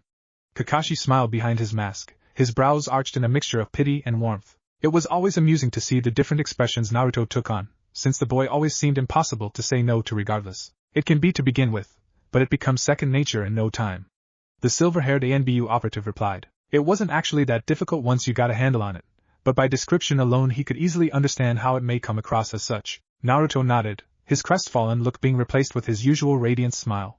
Kakashi rolled his eye at the action, while Kushina giggled on the sidelines. Alright Naruto-chan, why don't you try molding your chakra? Kushina suggested as she walked over. It never hurt anyone to attempt to mold their chakra, as far as she knew. It was entirely possible that she was wrong, but the chances were slim. Alright, Naruto exclaimed, as he put his hands together, as he'd seen Kakashi do previously, trying to feel for his energies. After a few hours, he made a little progress, not enough to perform a shinobi technique, but a noteworthy amount, and was complimented on his quick learning by Kakashi, while Kushina dotted over him like she was known to do. Uchiha compound. Satsuki was currently in her room, doing various girly things that she wouldn't be caught dead doing elsewhere. Then there was a knock on her door, since nobody could enter without knocking lest they face her tiny wrath. Stopping her actions and walking calmly to the door, she opened it to see Aachi, who had been on a mission for about 2 weeks. "Nii-san! You're back!" Satsuki exclaimed, jumping at Aachi to embrace him into a big hug. There was a very warm side of her that she only showed to Aachi and Mikoto, though Aachi probably saw it more often than Mikoto. Aachi smiled his usual bright smile that he wore when interacting with her, the beloved sister. "Yes, I'm very sorry I was away for so long. Missions are missions, I'm afraid," he replied somewhat tiredly. Long missions were probably the worst thing ever, at least when you had people you were able to miss. Pulling out of the hug, Aachi gave the girl a sly smirk. "So why didn't you tell me about this new friend of yours?" he inquired jokingly, making Satsuki pout a little. Truth be told, she wasn't really the best with people, her family again being the exception, so even though she did like Naruto, she found it hard to feel comfortable around him. This was why she insisted that they were rivals rather than friends, because she knew she wouldn't feel comfortable being any closer with him than they were. That wasn't to say she didn't have a superiority complex, because she did, but that wasn't the entire reason. Well, I didn't think it was that important, Satsuki answered, though she was lying a little. She was actually quite glad that Naruto seemed so damn invested in befriending her, even if she wasn't quite willing to give the same investment. Itachi smiled warmly at her, before poking her in the forehead, as was their thing. Everything in your life is important to me, you know that. The Uchiha prodigy retorted jokingly, though he was dead serious at the same time. Satsuki was more important to him than anyone, maybe even his parents, though he had secretly began to dislike Fugaku, his father, due to all the pressure and expectations the man piled on him due to his prodigious skills. Right, sorry Nisan. The young girl replied ashamedly, looking down to the ground. Itachi placed his finger beneath her chin, and raised her head to face him before flashing her a smirk that made her shame dissolve. It was weird just how easily Itachi was able to do that. It was quite similar to Naruto in fact. No need to apologize, now come on, I believe I owe you some help with your training, Itachi stated knowingly, making Satsuki smile brightly before the two of them ran out, barely even having changed to say goodbye to Mikoto before doing such. Geez, those two are inseparable, Mikoto thought to herself with a smirk, before going back to her duties. The best part of being a housewife was all the time you got to spend with your children and family. It was simply wonderful. Kushina still hated it though, since her energetic attitude made it hard for the woman to simply sit still, even if she did love the time she got to spend with Naruto. As another productive day came to a close, Naruto got into his bed with his mother watching over him, before bidding him goodnight. He couldn't wait to enroll in the academy. It was only 2 years away from him now. He could taste the shinobi techniques he'd have access to already, and maybe he could spend more time with Satsuki and make some other friends. That would be nice too. So many things awaited him, and he couldn't wait to sink his teeth in. It had been a while since Naruto and Satsuki's first meeting now, and Naruto had just turned 5. He'd not had a spectacular party or anything, being more than happy to just spend it with family and what have you. Mikoto briefly came over to say hi, but Satsuki was apparently busy elsewhere.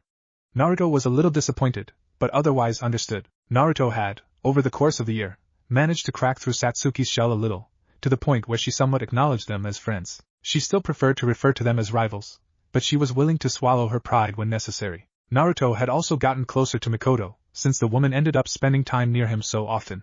She ended up becoming something of an unofficial godmother. Naruto had managed to successfully mold his chakra after a while, though it took him longer than he would have liked. Minato and Kushina, along with Kakashi, whenever he wanted, and Jiraiya whenever he was around, had begun to teach him basic chakra control exercises such as the leaf balancing exercise and the tree climbing exercise, which Kushina refused to let him actually do. Instead, he'd simply lay at the base of the tree with his feet touching it, before trying to get the mixture right and repeating until necessary. A rather interesting event had happened while doing this, but Minato had once again refused to mention it, and Naruto wasn't exactly sure what had happened. But it had all but confirmed Minato's once-thought crazy theory. Flashback no jutsu. Naruto and Minato were in the woods in between various training grounds, a place where shinobi regularly undertook survival exercises and were tested on their tracking skills, either by someone hiding somewhere in the forest or by the release of a non-dangerous, but elusive animal. Minato had a lot more free time recently, and tried to make the best of it to bond or train his son. Alright Naruto, you know what to do, lay at the base of the tree and try to stick to it. We'll do this for a little while and then I'll give you something fun to do, Minato said with a warm smile, his hand atop Naruto's head. Naruto nodded and lay at the base of the tree, before closing his eyes and trying to stick to the tree. I still don't get why I'm doing this all the time, shouldn't I have it down by now? Naruto said childishly, a small pout on his cute little face. Minato smirked at his son's attitude, knowing that Naruto wasn't exactly the most patient boy. It wasn't that he couldn't be patient, it was just that he made it abundantly clear he'd rather do something else. It may seem like you're just doing the same thing over and over, but every time you do this you are getting more accustomed to the on-the-spot chakra manipulation required to stick to the tree properly, which in turn improves your chakra control.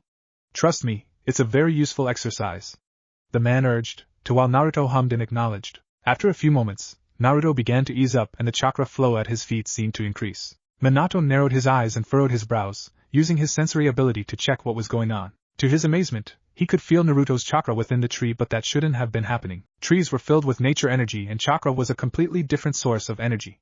The two could not be mixed without being a sage. He opened his eyes and nearly dropped his jaw at what he saw. Naruto's feet had quite literally been absorbed into the tree, but it was causing Naruto no discomfort. Nor was he even aware it was happening, so he couldn't have been using a technique. So it is true, Minato thought to himself, before walking over and pulling Naruto back. The boy's feet then came free from the tree as though it was made of water, while Naruto opened his eyes with confusion. After a convenient white lie, the two left with one having very conflicted thoughts.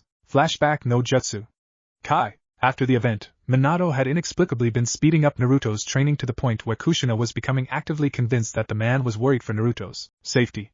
In a way she was right, but it wasn't because he was in danger now, but that his safety could be jeopardized after the secret came out. Fortunately for Naruto, both Kakashi and Jiraiya were around at the current time, since Naruto's 5th birthday ensured the two would drop some duties to come and see him. That was why the family of 3, along with Kakashi, Jiraiya and, strangely enough, Hiruzen were all gathered at the Namake's household. Since he was no longer the Hokage and was basically retired, Hiruzen found himself with a lot of free time, so he occasionally visited Naruto. The visits were either educational, casual or quick hello, goodbye arrangements. Due to his age and skill, Hiruzen was able to do things very few shinobi were capable of, such as manipulating all 5 basic chakra natures, along with having masterful skill with most of the shinobi arts. So, do you feel any older, Naruto-kun?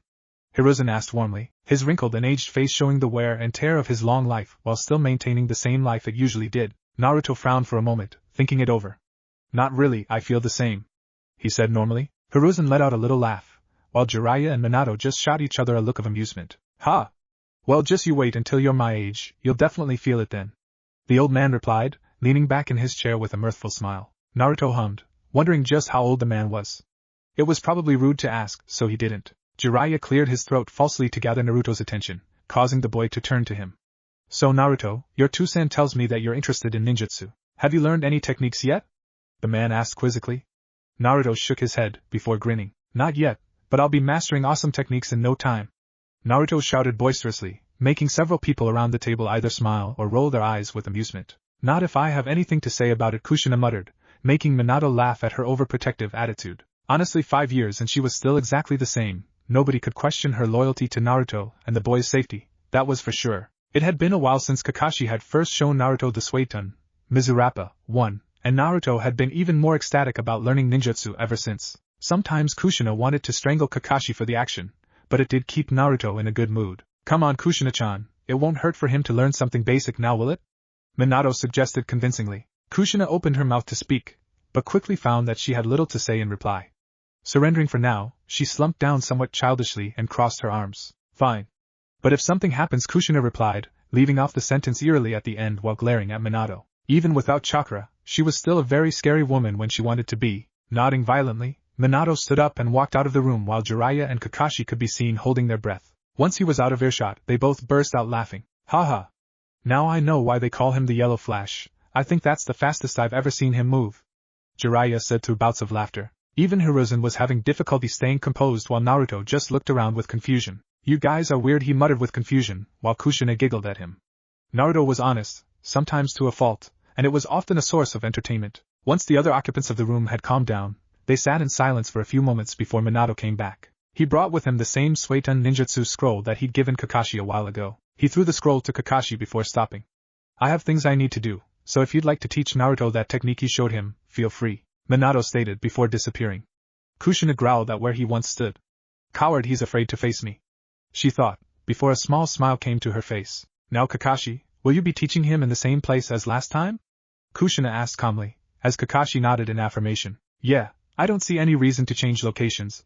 That one is in good condition and is free of hazards as far as I know, he replied, but instantly felt a chill in the air. Realizing what he'd said, he quickly caught his tongue. I mean, it is free of hazards, he confirmed, as the atmosphere got calm once more. Ka-san is scary, Naruto thought to himself as Kakashi, Jiraiya and Hiruzen headed out with a small goodbye. He was a little confused as to why exactly his mother was keeping him, but he didn't exactly care. Kushina quickly moved the two of them into the living room, where they sat down on a chair before Kushina proceeded to look at him strangely for a few seconds. Naruto tilted his head to the side cutely, not sure what was going on before his mother cleared her throat and looked at him. Naruto-chan, you know you're Tusan and I love you very much, right? Kushina said suddenly, and with a very soft tone. Naruto felt himself grow a little concerned at the strange proclamation, since, while it was obviously normal for a parent to do so, such open admittances usually heralded problems. Of course, Ka-san, why? Naruto asked as seriously as a 5-year-old child could be. The woman smiled to herself. His innocence was truly a wonderful thing. I'm worried about you, she replied, her tone not betraying her words. You seem so dead set on becoming a shinobi, which is fine. I'm just concerned you're missing out on your childhood. You always get so happy whenever we talk about shinobi techniques or ninjutsu, or when I tell you some of your Tusan's heroics. It's just scary to see you grow up so fast, she continued, while Naruto sat in silence. He wasn't quite sure how to respond to what he'd just been told, but he knew he wanted to say something. Ka-san, Naruto started, but before he could say anything he heard what sounded like sniffling coming from Kushina. He raised his head to see she had her own head lowered, while idly played around with some of her hair. I'm afraid you might think we would be disappointed if you weren't a shinobi, Kushina said, her voice breaking. And I'm afraid that, if you keep going like you are, you won't need me anymore. She cried out, and Naruto could evidently see some tears falling now. Before she could even think about it, she felt a force hit against her. Opening her eyes, she saw Naruto hugging her tightly, looking upset himself. I'll always need you, I love you, Kaa-san. That's why I want to be a shinobi so bad, so I can protect you. I'll never forget about you, Naruto said honestly, while Kushina's tears turned from sadness to joy. She knew she was probably overreacting, and if there had been anyone else around, she would have come off as a hysterical woman. She could accept that, but the confirmation she so desperately needed in her heart was now out in the open. She'd always have her baby. Thank you, baby, Kushina said quietly, before sniffling and wiping her eyes. I'm sorry, I've kept Kakashi waiting. Now come on, let's go, she continued, as the two stood up and made their way to the door. What took you two so long? I've been standing here for at least 20 minutes, Kakashi said in a very bored tone, from a leaning position against one of the many trees located in the training ground. Kushina noticed the book in his hand and sighed, but at least he had something to do. Then she remembered something and scowled almost instantly. Hey, don't you lecture me on lateness. Kushina spat irritably, while Kakashi laughed nervously, having been caught out on his hypocrisy. Naruto looked back and forth between them, not quite sure what they were talking about. At his age, he hardly realized the importance of deadlines, nor did he take notice of Kakashi's serial lateness. Let's move on, shall we? Kakashi purposed quickly, making Kushina calm down and nod with a small smile. She still didn't like this, but Naruto's assurance had eased her nerves somewhat. Right, do you remember the seals, Naruto? He continued, as Naruto furrowed her brows and pursed his lips. No. Naruto answered, a little embarrassed by his forgetfulness. He didn't realize Kakashi had no interest if he remembered or not. It was simply a question to speed along the process. Kakashi then gave him an eye smile before continuing. Don't worry, it isn't a test. The seals are dragon, tiger, hare. Here, let me give you a brief demonstration of what the hand seals actually look like, the silver-haired Jonin stated, before very slowly going through each hand seal. It never occurred to anyone why learning the hand seals seemed so straightforward, because they were actually quite awkward and complex in most cases. They spent the next half an hour going through the seals, having Naruto try to replicate them as best he could and then attempt to use a few in random sequences, to adjust to the awkward hand movements and quick finger adjustments that should have taken weeks to get right. Kushina sat at Naruto's side, occasionally correcting his hand gestures and seals whenever he blundered. It was nice that she could still help, despite her chakra situation. Speaking of the chakra situation, it was finally starting to look up. Her network was showing signs of significant recovery now, for the first time since Naruto's birth. The general hypothesis was that the birthing and removal of the Kyuubi in such a small time frame caused far more strain and damage than it should have, since a large portion of her chakra was being used to grow the child. It was not openly known why pregnancy and childbirth was chakra-intensive at all, but there were a few theories. The most well-regarded was that the chakra of the mother was being used to quite literally build the chakra network of the child, which was why clan traits and bloodline limits were passed down almost flawlessly to children who possessed them. Another was that since chakra is a source of life, it was just being used to give life, but that seemed to happen regardless of a person's chakra strength, since some people, e.g. Rock Lee, had underdeveloped chakra networks and could still reproduce just fine. But that was all unimportant right now. The important thing was that Kushina was estimated to be capable of shinobi duties once again within the next few years, and she was now capable of low-level chakra molding and some techniques such as surface climbing and water walking, for a small amount of time at least. Right, have you got the seals down now? Kakashi asked calmly. Despite the rather irritating activity that was teaching hand seals, Kakashi and Kushina were rather pleased to be doing so, since Naruto's working attitude and general personality made it hard to get annoyed from teaching him. I think so, the red-haired boy stated slowly, still going through them a few more times to make sure. After his mother allowed him to go through them 5 times without interrupting, he assumed he had it down. Okay. I got it, he called out happily, while Kushina smiled warmly at his determination. Kakashi smiled, tilting his head to the side. Good. Now, since you know the seals and the technique, all that's left is for you to try it out, he said cheerfully. Naruto nodded happily, as he stood up and walked over to the grassy clearing, since he could water the plants for a secondary task. It never really made much sense to him, but he felt a synergy with nature. Stealing his expression and looking down at his hands, he went through the 3 seals required for the technique before gathering his chakra within himself and turning it to water before readying himself to expel it. Suetun Miserapa 1, he thought, as he spat out the torrent of water. Well, he tried to. All that came out was a small stream of water, maybe enough to create a mild puddle. It had a decent level of velocity to it, but not really enough to cause any sort of injury upon being slammed by it. Kakashi tapped his back comfortingly as he saw Naruto's disappointed expression, since this was how ninjutsu training generally started. Now, don't look so glum. This is a mere part of the learning process. Over time you'll get more adjusted to the mixture, and be able to create the required volume of water, the man said wisely, though he quickly noticed Naruto looked very confused. What? Naruto said slowly, his cute confusion evident in his tone. Kakashi mentally sighed, realizing that his intellectual response was somewhat wasted on a 5-year-old, no matter how talented he believed that 5-year-old to be. This is the start of the technique. It'll get bigger and better as you train and adapt.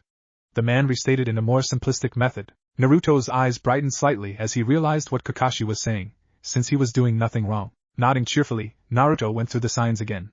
The results were mostly the same, but he was a determined young boy and was hardly thinking of giving up anytime soon. At least it wasn't the Rasengan, where you couldn't even see the results until it was almost completely finished. Naruto-chan, keep in mind that nobody expects you to finish this today. Elemental ninjutsu are quite hard to get down compared to basic ones, so pace yourself. Overexerting yourself won't benefit anyone, Kushina stated warningly, to which Naruto quickly agreed.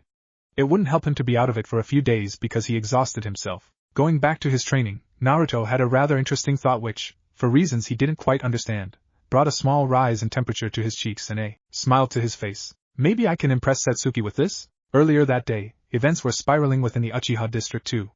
To be more specific, in the home of Satsuki. Satsuki had just awoken and her mother was out shopping while her brother was elsewhere. Itachi seemed to just disappear these days, as he was thinking of joining the ANBU and such things were difficult to do at his age. Good morning, Tusan. Satsuki said cheerfully, as was her usual attitude at home. Fugaku lowered the newspaper he was reading and looked over at her. While it was somewhat discreet and hidden, she could recognize the look in his eye. He had been hoping to see Itachi. The thought made her clench her fist somewhat, but she didn't change her expression. Ah, Satsuki, yes. Good morning. Fugaku replied calmly, his face unchanging.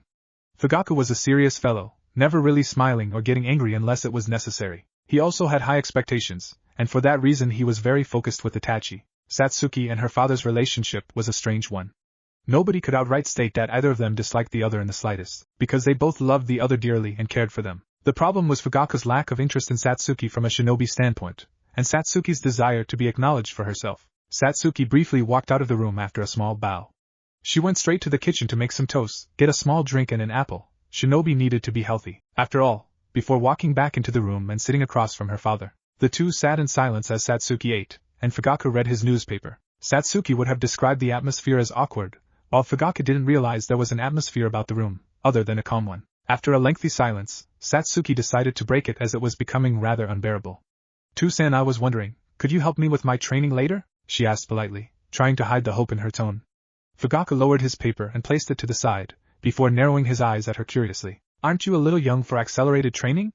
Fugaku asked sternly, as was his average demeanor. Satsuki somewhat shriveled under his hard gaze and strong question, but swallowed her nervousness, to some degree. Itachi and Aisen was learning things at my age, Satsuki answered in an attempt to seem logical, though it came out a little meek. Fugaku shook his head with a neutral expression, obviously finding her argument to be unimpressive. The thing with Fugaku was simple, he considered Itachi to be a great prodigy the likes the clan had never seen since Madara Uchiha himself. The village was strong under the leadership of the Yondaime, and he was doing everything he could to make the clan stronger in his wake. Itachi was his ace in the hole, the prodigy that would lead the clan to greatness. For that reason, his focus was on Itachi alone, to the point where he didn't realize he was shunning his daughter. What exactly is your reason for wanting to be strong, Satsuki?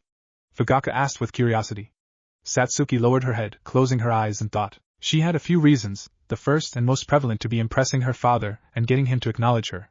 But what was her deeper reason? I want to do right by the clan, to show the world our power and potential, Satsuki said with volume and passion. She briefly saw something in her father's eyes that she wasn't exactly familiar with.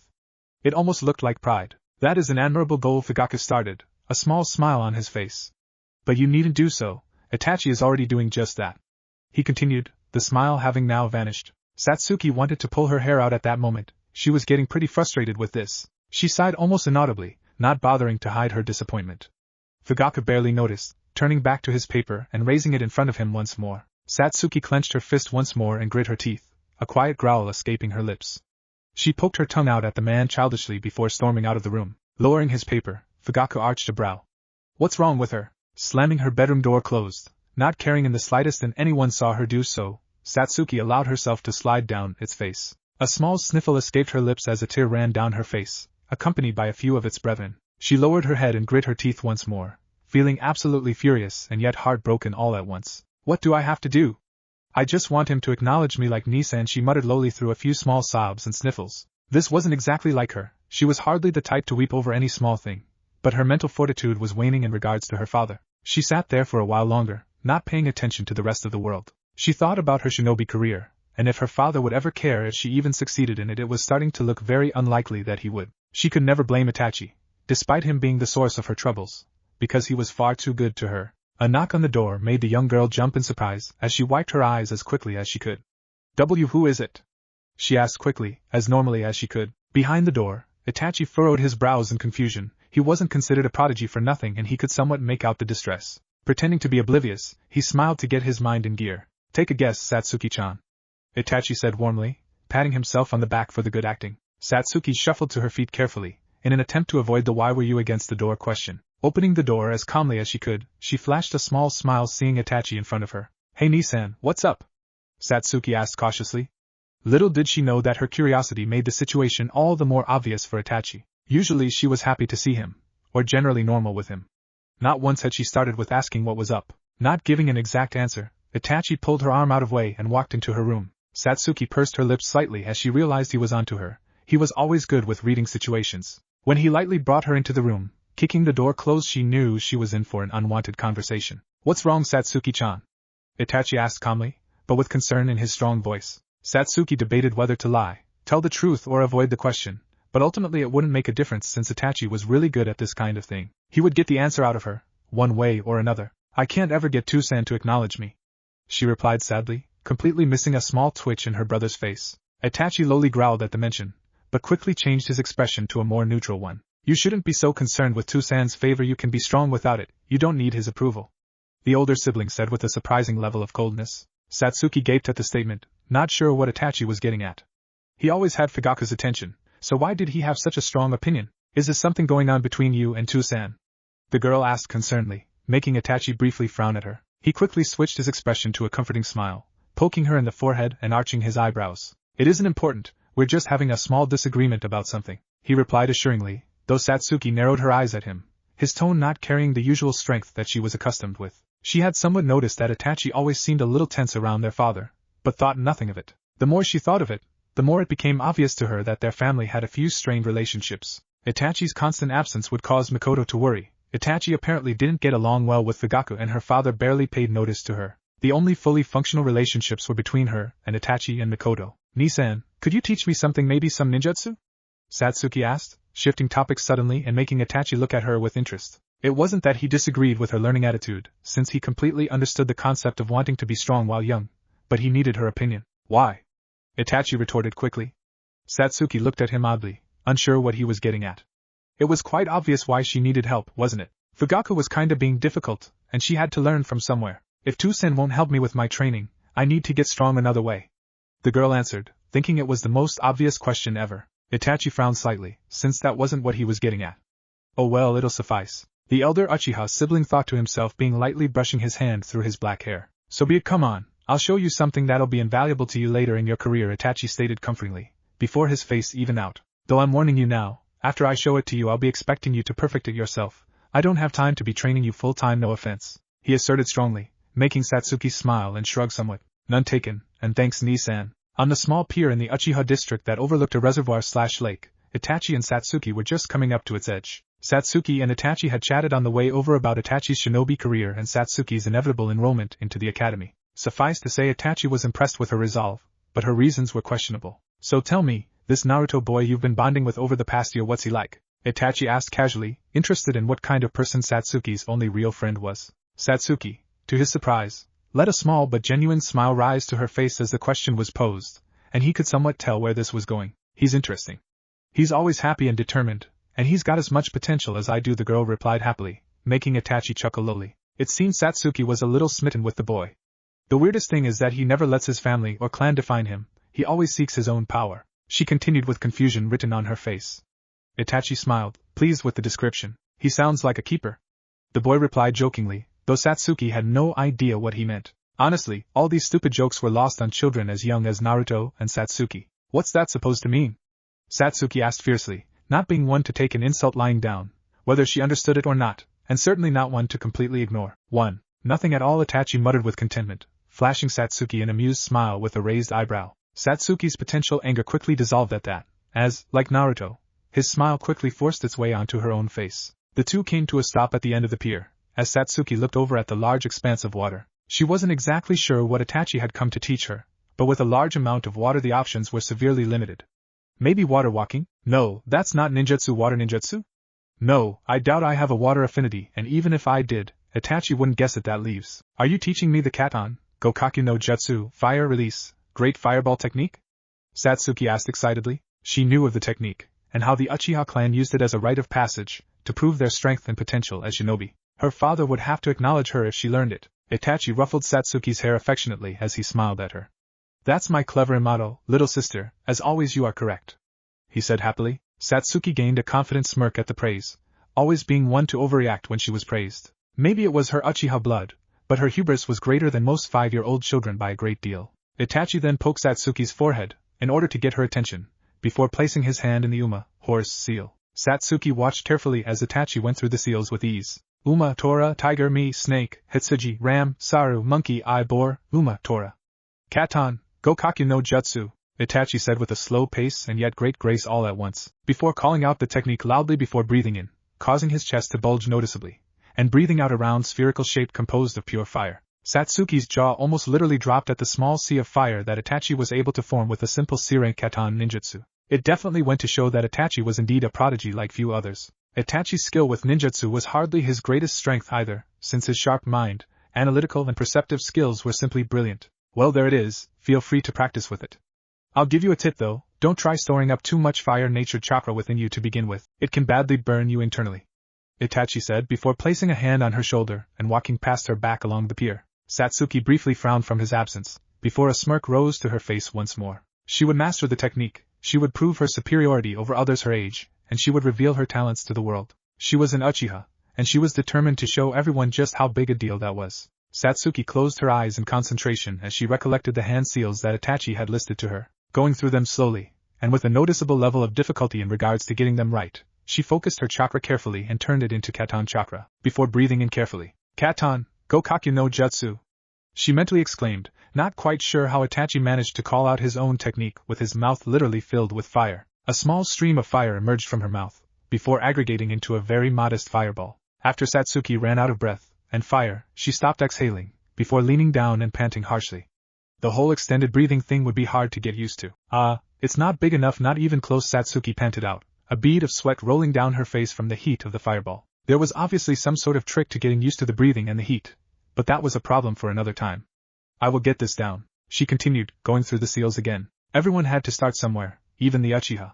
A week passed with Satsuki and Naruto continuing to train in their techniques, all the while completely oblivious to the struggles of the other. They may not have realized it, but their rivalry was somehow budding without any sort of intervention from either of them. Both were learning C-rank elemental ninjutsu at the same time. Satsuki was currently in the midst of one of her favorite pastimes of all, walking through the woods. It may have seemed somewhat strange for a 5-year-old girl, who was quite obsessed with strength and power, to have such a benign and peaceful hobby, but Satsuki didn't take the time to notice the irony. While she had spent the week in difficult training, which had resulted in some burns and exhaustion, much to Mikoto's annoyance, she was feeling pretty good about the technique now, so she was taking some time to herself. While continuing her walk, she heard running water, but not in the usual sense.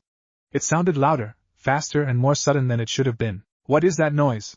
She muttered to herself, furrowing her brows and walking with newfound speed towards the source of the noise. After a few minutes and a decent level of irritation in regards to where the hell the noise was, she stumbled upon a clearing with a very familiar redhead near the center. Naruto? What's he doing here?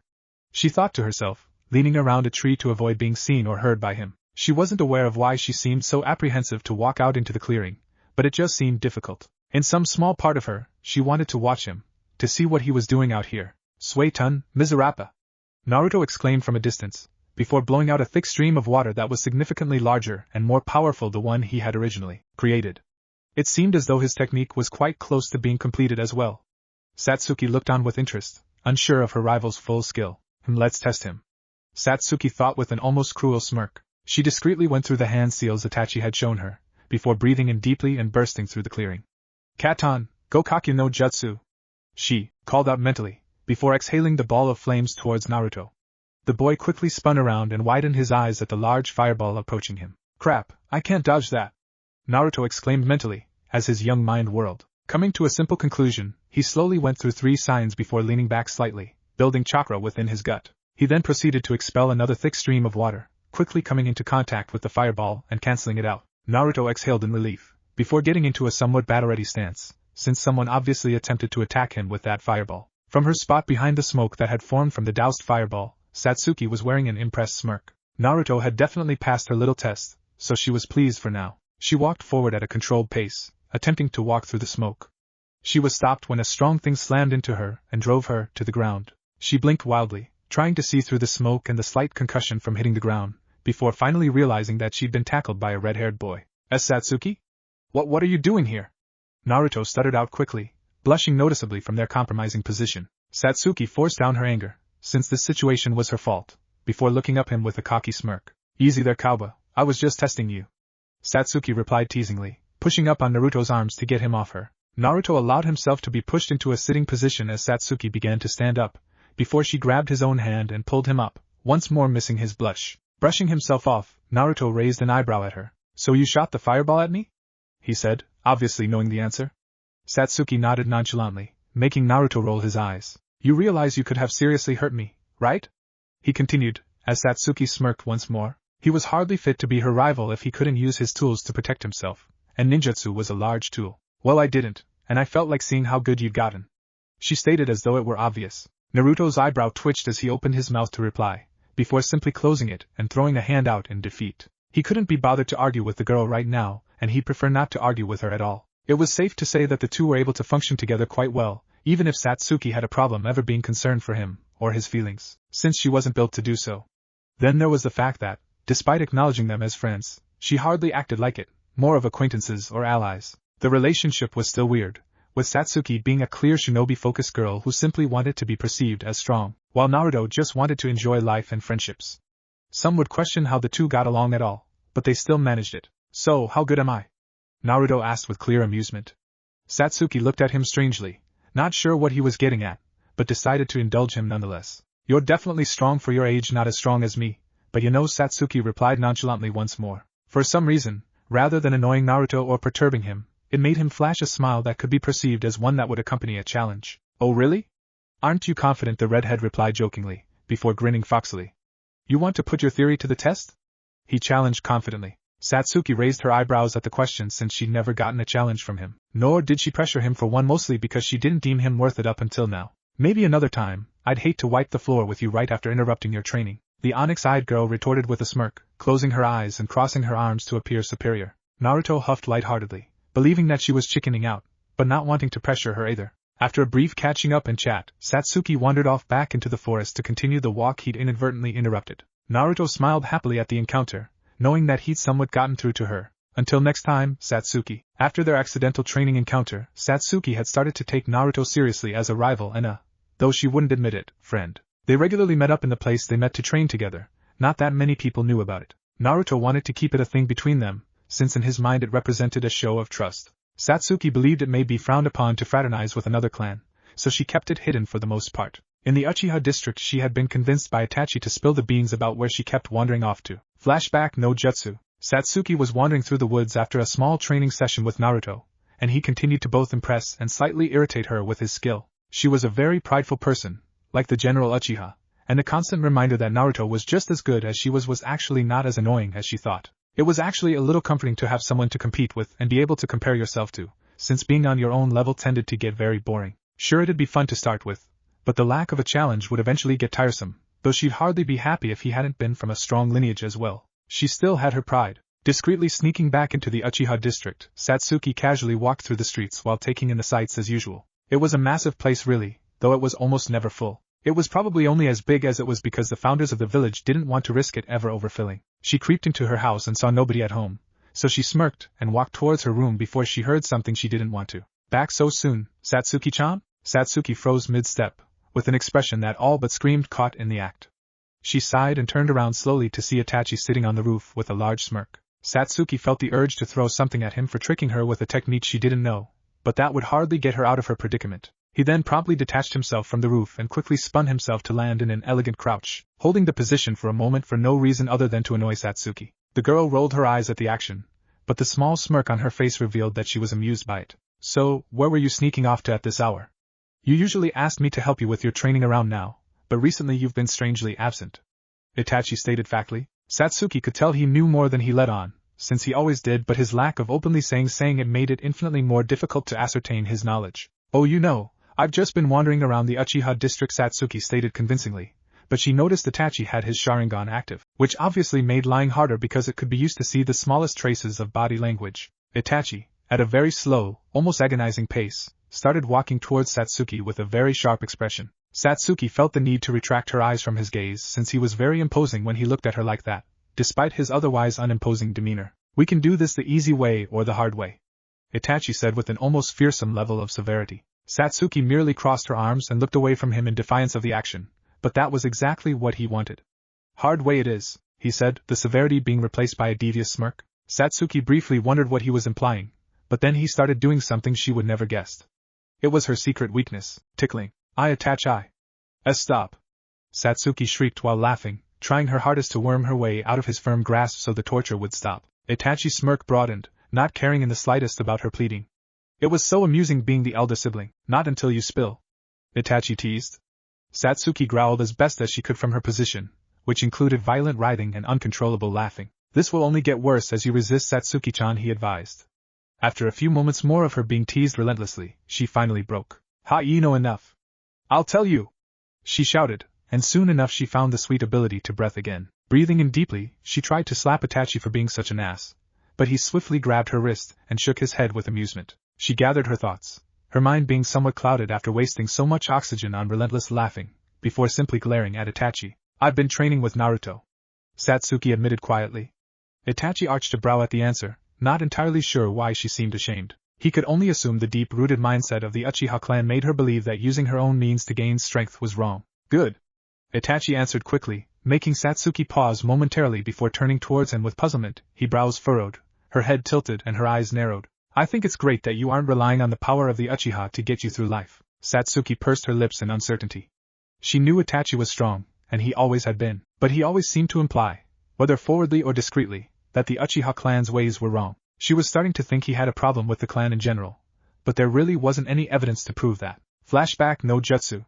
Kai. And as normal he was very supportive of her training with somebody outside the clan. The Uchiha always were too proud to admit that anyone outside the clan was capable of helping them get stronger, so he encouraged it. Kakashi had actually gone looking for Naruto and, due to his keen senses, was able to find the two in the act. Naturally he had begun to tease Naruto about his secret getaways with the young girl. Naruto had obviously gotten quite annoyed of that on a regular basis, but Kakashi didn't actually seem to care. After she learned the Katon Gokakyu no Jutsu the mere age of 5, Fugaku started paying much more attention to Satsuki, and she was definitely enjoying it. It was a little strange that he mentioned something about her not following after Itachi, but that was that. So, the two were now in the usual training ground and were just about finishing their session. To Naruto's credit, he would never go easy on Satsuki, though they hadn't properly sparred yet. They mostly tested their moves on the other, slowing their attacks and lessening the force considerably, so that they could get an idea of how to overcome their flaws. Suetun, Mizurappa, Katon, Gokakyu no Jutsu, these were the shouts of the two youths, as they regularly attempted to get the edge on the other by overpowering their rival's technique. So far, and to Satsuki's dismay, they had evened out on every test, with neither being able to get headway on the other. The same result was achieved this time around, and Satsuki instantly let out a small whine. "Arg, why can't I beat you?" Satsuki muttered irritably, pinching the bridge of her nose. Naruto shrugged with a smirk, before brushing some obstructing red hair out of his vision. Satsuki had regularly commented on how weird his hair was, being spiky in places and straight in others, but he didn't care. He liked it, and she even agreed that it suited him. His hair went down to around the jawline on the sides, midway down the neck and hung clumsily over his face. It was surprising that, despite having to move it out of his way quite often, the front did not impair his perception at all. "Maybe because I'm awesome?" Naruto retorted, making Satsuki shake her head and roll her eyes. Her mid-length ponytail swayed from the action, which was something Naruto secretly found to be quite interesting. It wasn't interesting on its own, but the fact that she had a ponytail, which was surprisingly uncommon for a 5-year-old, made it interesting. Her hair was still lengthy on the sides and side-swept on the front. Her hair was quite thick for her age, falling to her mid-neck on the sides and, without sweeping it to the side, the front would probably fall halfway over her eyes. It maintained its spikiness, despite the ponytail, which was a rather odd sight. "Oh, you're so modest, idiot," Satsuki retorted dryly, causing Naruto to deflate somewhat before shaking his head and regaining his smile. He walked over to the treeline and picked up a small bottle of water and a rag, since they tended to train for at least a few hours and as such would get a little sweaty. Both paused as it began to rain lightly, before the severity of it picked up. It was uncommon for it to rain in Konoha, and almost an urban legend for it to snow, so naturally the two didn't often plan for it. Satsuki looked over at Naruto and narrowed her eyes. Shrugging and walking over to him, she lightly poked his shoulder, something she'd unintentionally taken from Itachi. To some degree, he turned to her calmly, but with an inviting expression as per usual. He would almost always be smiling, and if he wasn't he'd have a mostly straight face. It was just plain hard to get him down, so to speak. Your house is further than mine, you can ride out the rain there if you want, Satsuki proposed. Naruto smiled at the offer, before a small thought popped into his head. Have I really never been in her house? How that's weird. The redhead thought to himself, before shaking himself out of his self-induced stupor. Yeah, that'd be great. Thanks, Suki?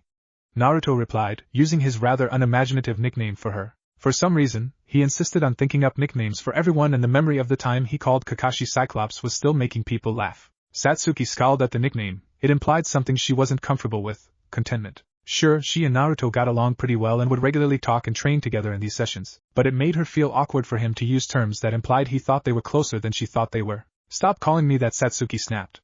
The resultant effect on Naruto for some reason made her feel bad. The dropping of the smile and the general deflation, as though he thought he'd offended her, struck a chord within her.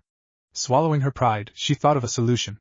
Naru, she continued, trying not to sound uncomfortable saying the name. Naruto's smile slowly returned in force as he tilted his head at her and narrowed his eyes, almost like a dog pleased with its master. The thought of Naruto as her pet for some reason made her cheeks warm up, but she quickly shook her head to erase the strange sensation. Naruto furrowed his brows at the almost ghostly pink tinge that ever so briefly invaded her cheeks, but quickly settled for ignoring it. It seemed like all girls did it, like his Ka-san towards his Tu-san, for example. Girls are weird, he concluded. The two youths were walking through the forest surrounding the training ground to avoid as much of the rain as possible. It was strange to see such a rainstorm start so quickly, and with such little warning. Naruto was looking around warmly, as though he was looking at something he deeply appreciated, while Satsuki watched him curiously. What are you doing?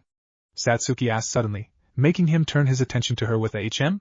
She raised a single eyebrow at him with a smirk on her face. I said, what are you doing?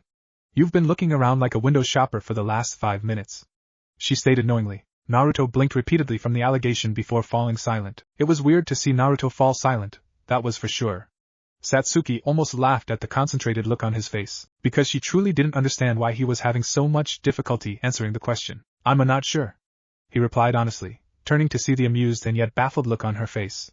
I'm not sure how to explain it, I just like nature. The statement made Satsuki look at him funny. Either he was crazy or he was pulling her leg, but that couldn't be proved right now. She settled for a light-hearted huff before crossing her arms. Whatever, idiot, I already knew you were a bit stupid, but I guess you're crazy too, she retorted teasingly, with that oh-so-infamous smirk that said she was the winner. Naruto opened his mouth to reply, but a large droplet of water fell from the leaf of a tree and landed right on his head. He groaned and wiped the water off while Satsuki chuckled at his misfortune. After wiping the majority of it off, and having his hair look basically the same despite the wetness, he went back to glaring at Satsuki. Hey! I'm not stupid, he defended, while Satsuki just kept smirking at him smugly. He tried to think of a witty retort, but found none. Just whatever. Think whatever you want, but I'll just end up winning from you underestimating me, he continued cleverly, knowing that claiming he won was a sure-shot way of getting her attention. Satsuki snorted derisively, not taking the threat seriously on the outside. She did consider him a fair rival, and she acknowledged his skill as being around the same level as her own, but that didn't mean she had to degrade herself to admitting it. What was she, crazy? In your dreams, idiot? We both know you can't beat me, the onyx-eyed girl said with certainty. Naruto shook his head at her, though he somewhat agreed with her. They were both roughly the same in terms of skill, but winning an argument with Satsuki was an exercise in futility. She just wouldn't let the smallest detail escape her. That remains to be seen, Naruto muttered noncommittally. Then he had a thought. Speaking of which, we start the academy soon, right?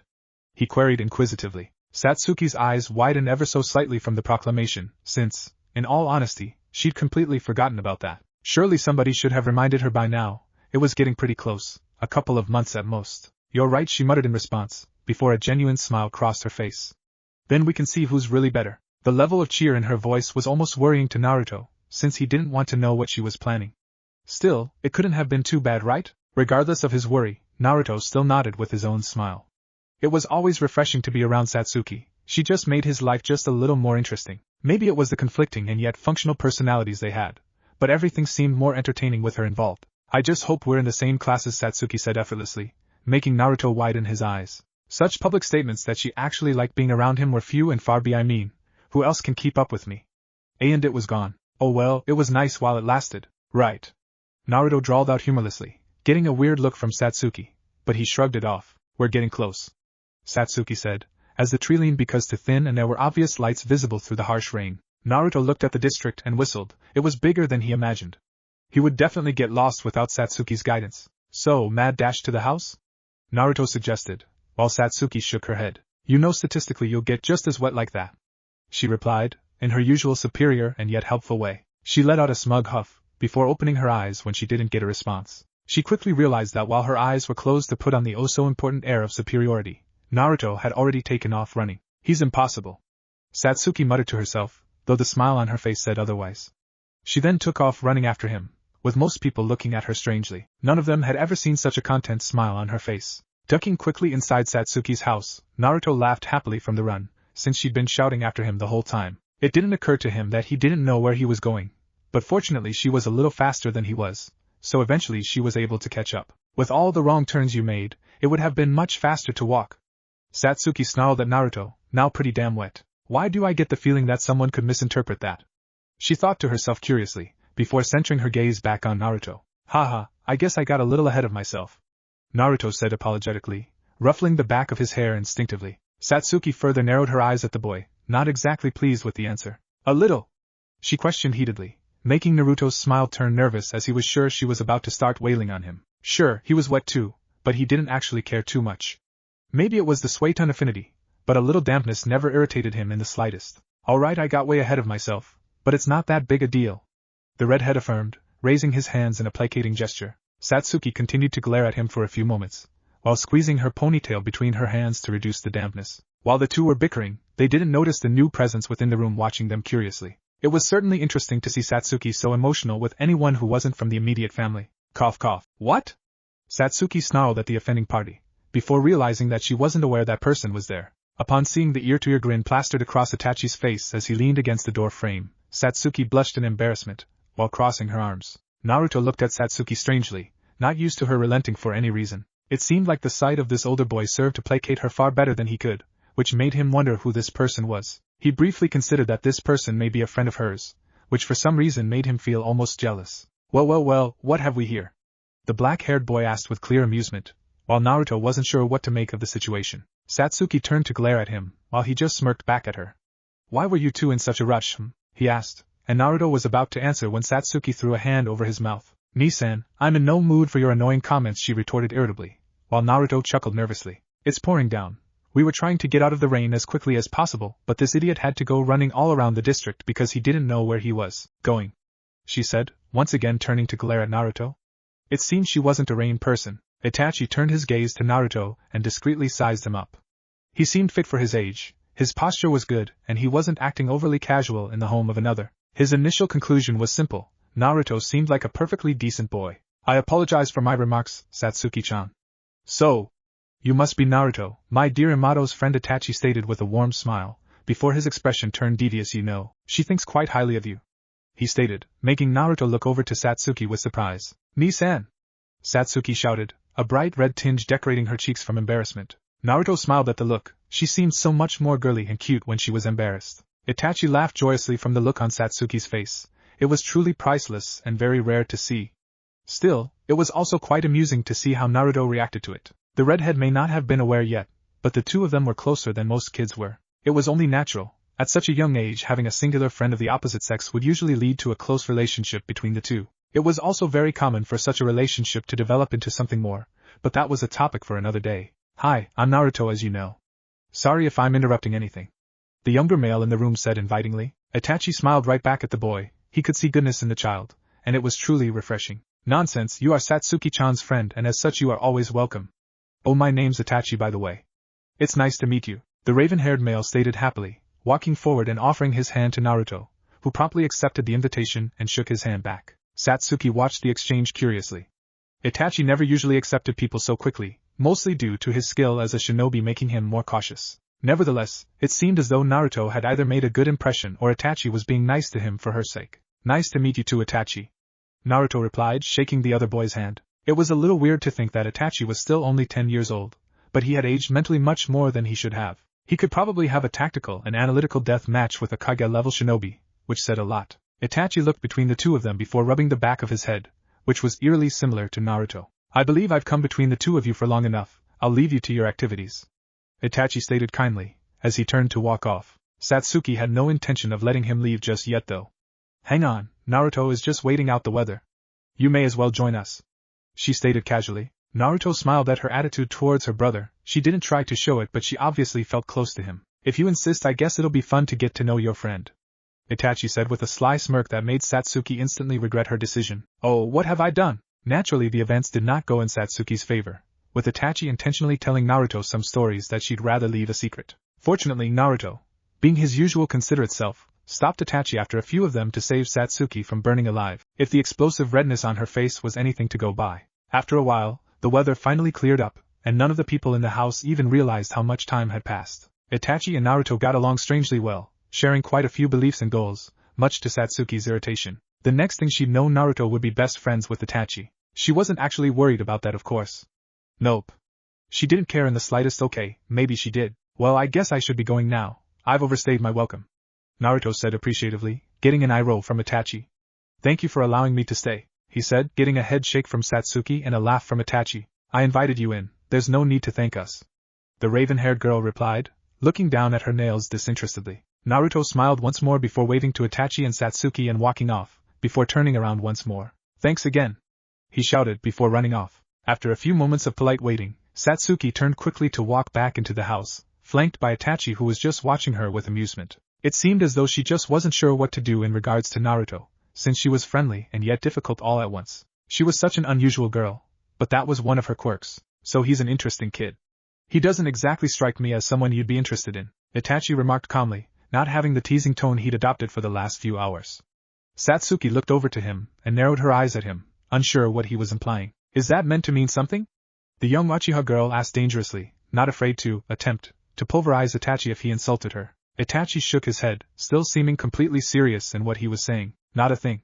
It's just that, you know, he's nice, considerate, energetic, hardly your type, he replied, and Satsuki still couldn't find the easygoing tone. It was strange, he was hardly the type to insult her personality. Sure, sounds like you're implying something to me, she replied, actually sounding a little hurt by what he said. She lowered her head a little and began walking out of the room before abruptly stopped and turning back to him. Itachi could see he struck some sort of chord, so he frowned and thought. He hadn't meant to insult her, but at the same time he hardly knew that she was so vulnerable in regards to her somewhat imperfect personality. You know what I mean, Satsuki-chan, he said softly, while Satsuki turned away from him, still seeming insulted. You're a serious girl, quite the taskmaster, and not exactly a people person.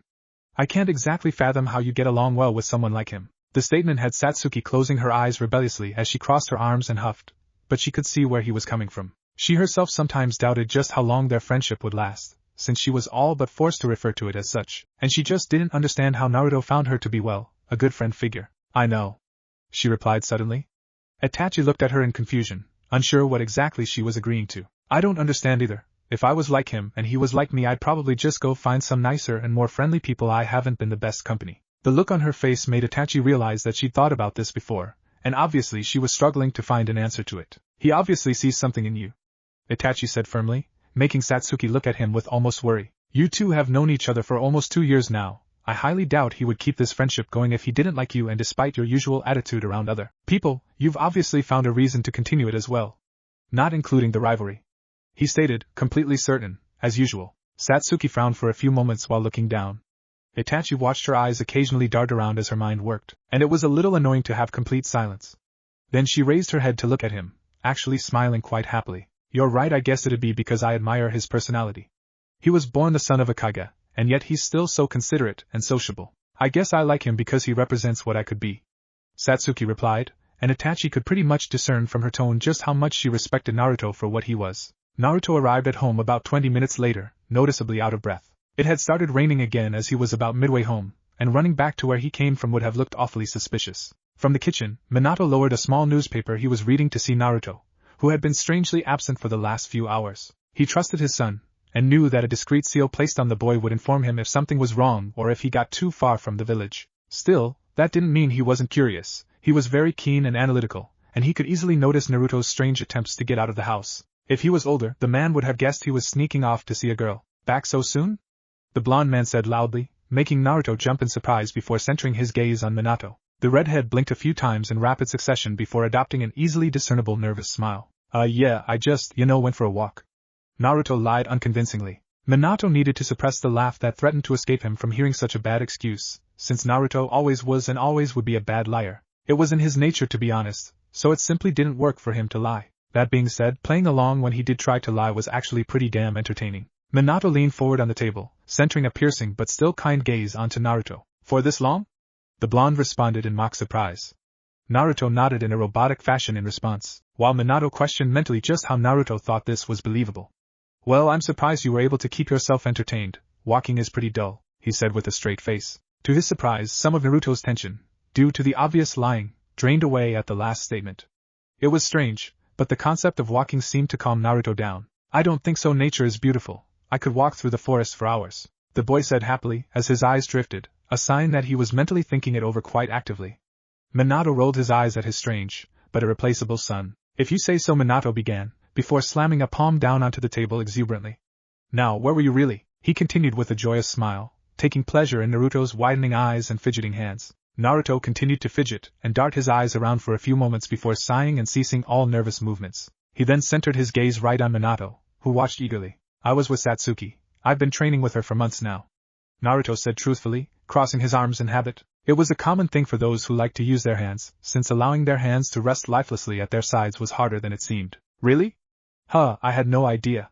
Minato replied casually, though he truly didn't know. It was weird that he wouldn't notice such a thing, but then again he could have found out day one if he really wanted to. He stared closely at Naruto for a few seconds while the boy just looked at him impatiently, obviously dying to do something. Alright, you can go, the Kage stated tiredly, since he was actually taking a brief respite from paperwork. The best thing about the Hiraishin was the ability to instantly move oneself home during a break. Every time he was free, he simply jumped back to his house to enjoy the brief break, since they didn't last nearly as long as he would have liked. Naruto nodded and charged upstairs, completely oblivious to the small frown that formed on his father's face. Nature is beautiful, huh? A few months passed from that point, and Naruto and Satsuki continued to train together. Now though, they'd constantly be reminded of it at home, which was starting to get a little annoying. During this time, Naruto and Satsuki had turned 6, and it was just about time to start the academy. Naturally both of them were very excited about that, though in their own ways, since it was a way to gain strength and to become a shinobi, which was the only way to ever become good enough to protect or show power. Both youths were preparing to go to the academy for their first day,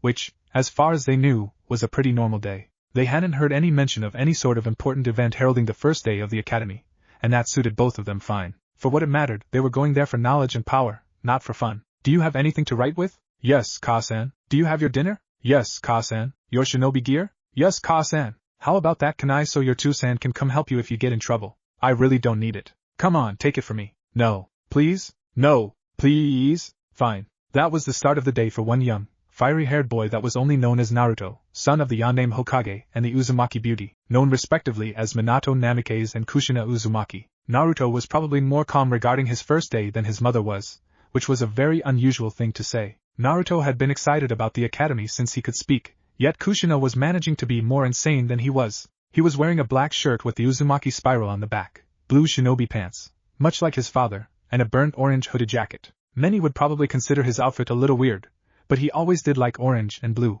probably due to the orange being a mixture of yellow and red and his blue eyes respectively. Can we go now? I really don't want to be late. I mean, it's my first day and I want to make a good impression. I doubt many outstanding shinobi are late on their first day, Naruto urged excitedly, while Kushina continued to have a minor panic attack that he may forget something, or get hurt somehow, or something. It was illogical since the academy was taught by Chunin level or higher shinobi, but she could worry all she wanted. She was a mother, damn it. Alright. Just ease up, will ya, Tebane? Kushina replied irritatedly. She was never exactly pleased with the way that her own son could outsmart her or act more mature than she was. But then again, she was a pretty easygoing, and somewhat crazy, woman. Now remember, don't try to be anything you aren't. If people don't like the real you, then don't let them know him, Kushina said encouragingly, as Naruto took a few moments to let the meaning behind her words sink in. He knew she always meant the best for him, and it was always warming. The two then made their way to the door, with Naruto in the lead since his strides were influenced by his excitement and childlike exuberance. Kushina smiled warmly at the back of him as she could feel the happiness and thrill emanate from within him like a blazing flame. A serene silence began to permeate the air as they walked through the streets of Konoha, which, as always, were bristling with life. Konoha was a majestic place, and Kushina knew from experience that it was definitely the most appealing great shinobi village. It was warm, calm, peace-loving and generally just a delightful place. While they walked in comfortable silence through the streets of Konoha, Naruto couldn't help but think about everything he knew and would one day want to know. He wanted to be a shinobi, he knew that much. He wanted to be strong to protect and not for the simple cause of desiring power so that he'd be above others. The problem was obvious to him. He was all but certain that Satsuki's reason for becoming strong were not desirable ones. Sure, he could see goodness in her that she only rarely showed, but her attitude was sometimes troubling. He was always known for having sixth sense for people and their personalities. It was almost frightening how often he was right. As they began to near the academy, traffic began to pick up. It was obvious why. There were about 6 years' worth of training, so that was 6 years' worth of students as well. You could pass early, but that was rather rare. Minato was unfortunately unable to accompany Naruto today because he had the most troublesome job in existence. It was definitely rewarding and enjoyable to be a Kage, but it also meant you had less time to do what you actually wanted to. Missing important events was a common thing for the Hokage to do. Coming right up to the academy, Naruto could easily make out the people his age. He recognized the few people he had passing knowledge of, which were Kiba, Shikamaru and Shino. Each of them he met by complete accident, and somewhat remembered, but none of them had much experience with the others. He vaguely remembered playing shogi with Shikamaru, and damn that guy was good, it wasn't even funny. No 5-year-old should be that good at highly complex strategy games, not even a Nara. As he turned his gaze, he could see the telltale black ponytail of one Satsuki Uchiha, along with Mikoto and Itachi. Apparently Fugaku couldn't make it either, but then again he was in charge of the Uchiha police force, which was probably quite a troublesome job. He looked back over to his mother, who was glaring at Mikoto. Those two had a rivalry almost as strong as Madara and Hashirama. It was pretty ridiculous. Ka-san, you're glaring again, Naruto said with a flat expression. Kushina blinked a few times and retracted her eyes from Mikoto to look at Naruto, before chuckling nervously. Oh right, she replied awkwardly. Naruto rolled his eyes lightheartedly at her actions. She was one strange mother, but he wouldn't trade her for anything or anyone. He turned back to see most of the people outside filing in, while Mikoto and Itachi walked over to them. Naruto flashed the two a smile. He was quite fond of Mikoto. She was like an aunt, or something like that, and Itachi was a very nice guy, with admirable beliefs. I should have expected to see you here, Naruto. I forgot you were planning on becoming a shinobi as well, Itachi stated thoughtfully, while Mikoto just ruffled the boy's hair much to his chagrin, though it never looked tidy anyway. His hair was always a little disorganized, and yet it still looked good. He didn't realize just how many people would kill to have hair you didn't need to touch to look good. Well, I need to become a shinobi to protect my precious people, don't I? Naruto retorted confidently, pointing a thumb to his chest with furrowed brows and a strong smile, for his age, anyway. Itachi and Mikoto both smiled at his attitude, knowing full well that his heart was in the right place. Well, you should probably head in, Naruto-kun, Mikoto said warmly, while Kushina discreetly glared at her again. They were stealing her job, damn it. Naruto smiled gratefully at the woman before nodding. Yeah, you're probably right. By Ka-san, Mikoto Basin, is that right, Aunt Itachi? He said, running off towards the building. Everyone watched him go before he finally got into the building and out of sight, which is when Kushina decided to start glaring at Mikoto again.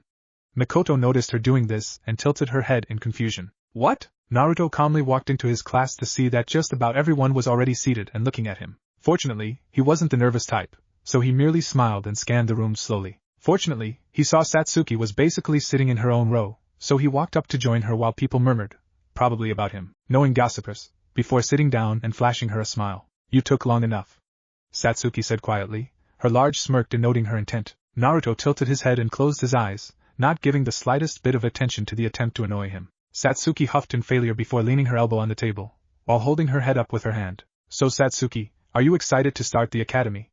Naruto asked as quietly as he could, given his own excitement. Satsuki looked at him strangely for a few moments before shrugging with apparent disinterest. Why should I be? It's obvious I'll pass, she said, while Naruto frowned at her. He narrowed his eyes and started to lean closer to her, while she looked out the corner of her eye to see him, rather creepily, advancing on her. Her first thought was to punch him in the face because he was breaking her boundaries, but with Naruto she knew he had some eccentricities that she had to somewhat ignore. Placing her hand out to the side and directly into his face, she pushed him back a little before turning to face him with a plain face. What are you doing? She asked in a bored tone, still leaning on her hand. Naruto huffed in apparent irritation, further confusing Satsuki before he turned to stare right at her. How can you not be excited? This is life-changing, he stated, almost a little insulted that somebody as shinobi-focused as she and he wouldn't be excited about starting the academy. The place you went to start being a shinobi. Truth be told, she had been very excited. She ensured that she woke up earlier than necessary just to get her ridiculous levels of excitement out in the open before coming into a public space where she could potentially thoroughly embarrass herself. She had her Uchiha pride, and she wasn't going to waste it on this. Before Satsuki could answer him, a man walked into the room. Alright, settle down everyone, he called out, as everyone faced the front to regard him. He was a rather normal-looking fellow, other than a small scar across the bridge of his nose. He smiled gratefully at everyone becoming quiet so quickly before taking on a more casual and friendly demeanor. Thank you, my name is Irika Umino and I will be your instructor for foreseeable future, the newly named Irika declared, while the majority of the class welcomed him. The only reason Naruto didn't was because he was still attempting to glare at Satsuki, while she just didn't care enough. Alright, let's see here Kiba Inuzuka, he shouted, while a silence invaded the room. That was your cue to say you are here, he said, while a quiet "oh" was audible through the room. Here. A brown-haired boy with a hooded jacket, and what looked like a dog said exuberantly.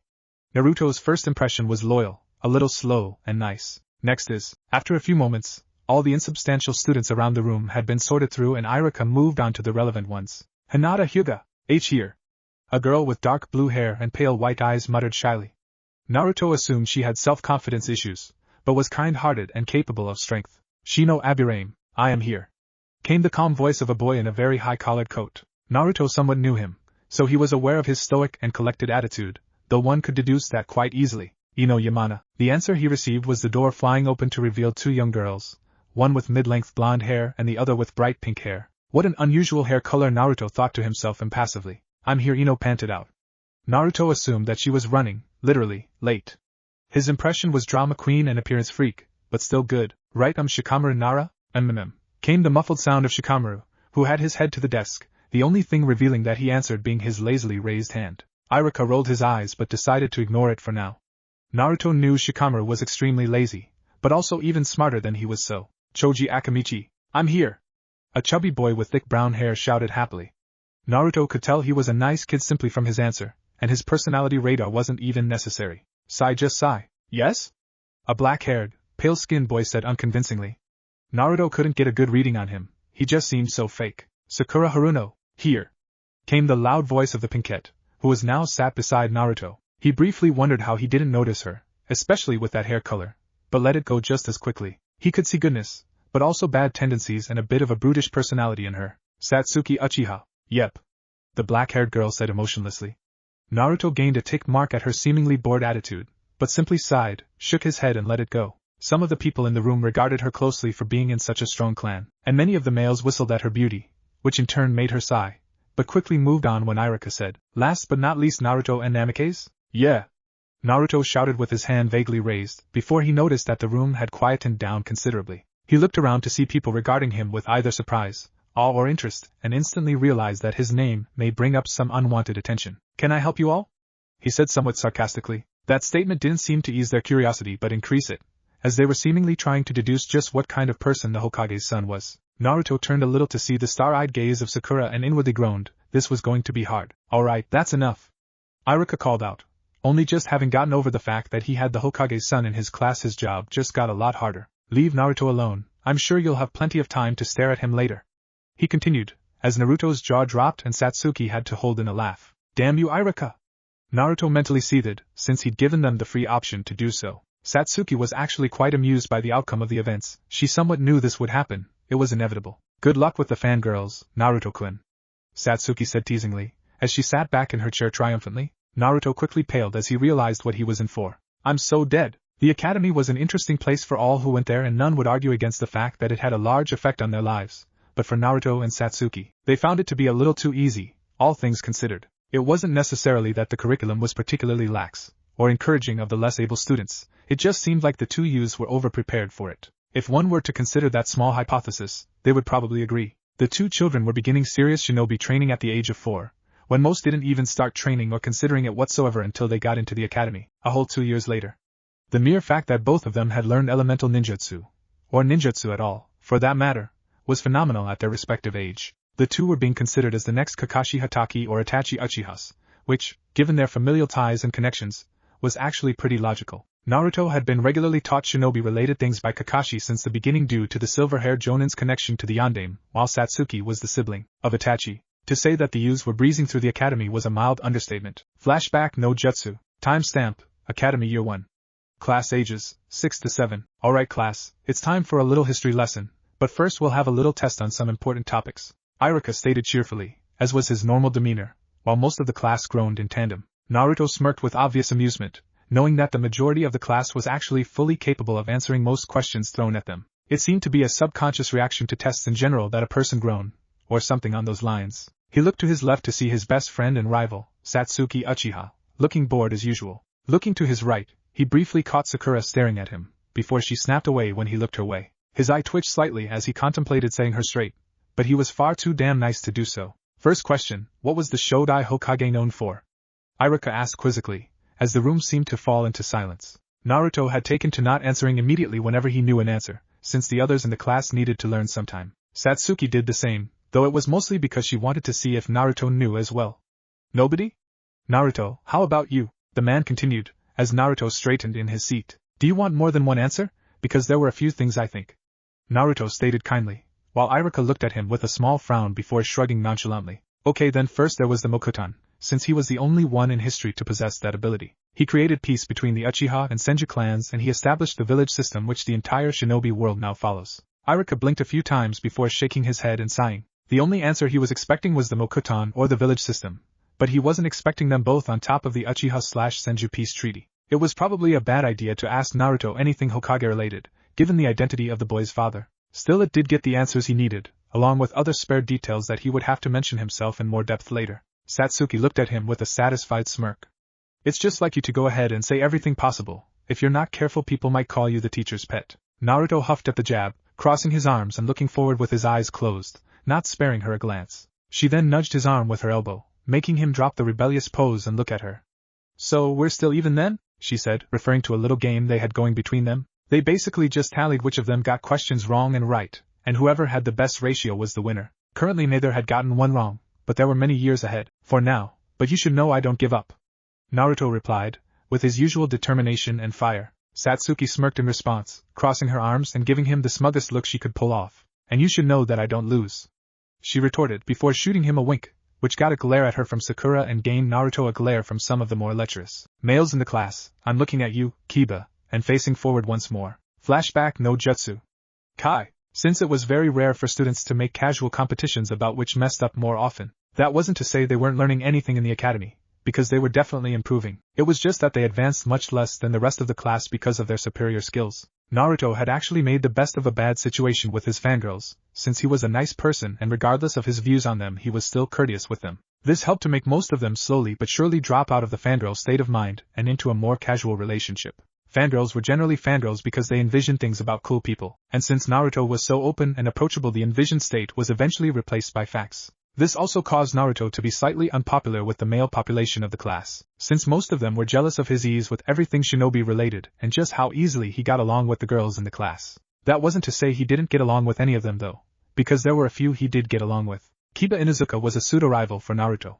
The only reason he wasn't a full rival was because the boy simply couldn't keep up, but the energy and attitude Kiba possessed made the two of them quite similar in some regards, so they were fast friends. Kiba was a little jealous of Naruto's friendliness with Satsuki, who basically despised the Inuzuka, but it didn't get in the way too much. Shikamaru and Choji were pretty easy too, since the two were together nearly all the time. Choji was a nice and friendly person, so he and Naruto got on well. Shikamaru was lazy, but very intelligent, making him quite easy to approach for Naruto, since the Nara was just about the only person in the class who could outsmart him on the male side. Naruto wasn't excessively smart, nor was he stupid, he was just quick-witted. Satsuki didn't really get on with anyone other than Naruto, because almost all the boys would hit on her, which, unlike Naruto, she couldn't just smile her way through, and those that didn't weren't worth her time.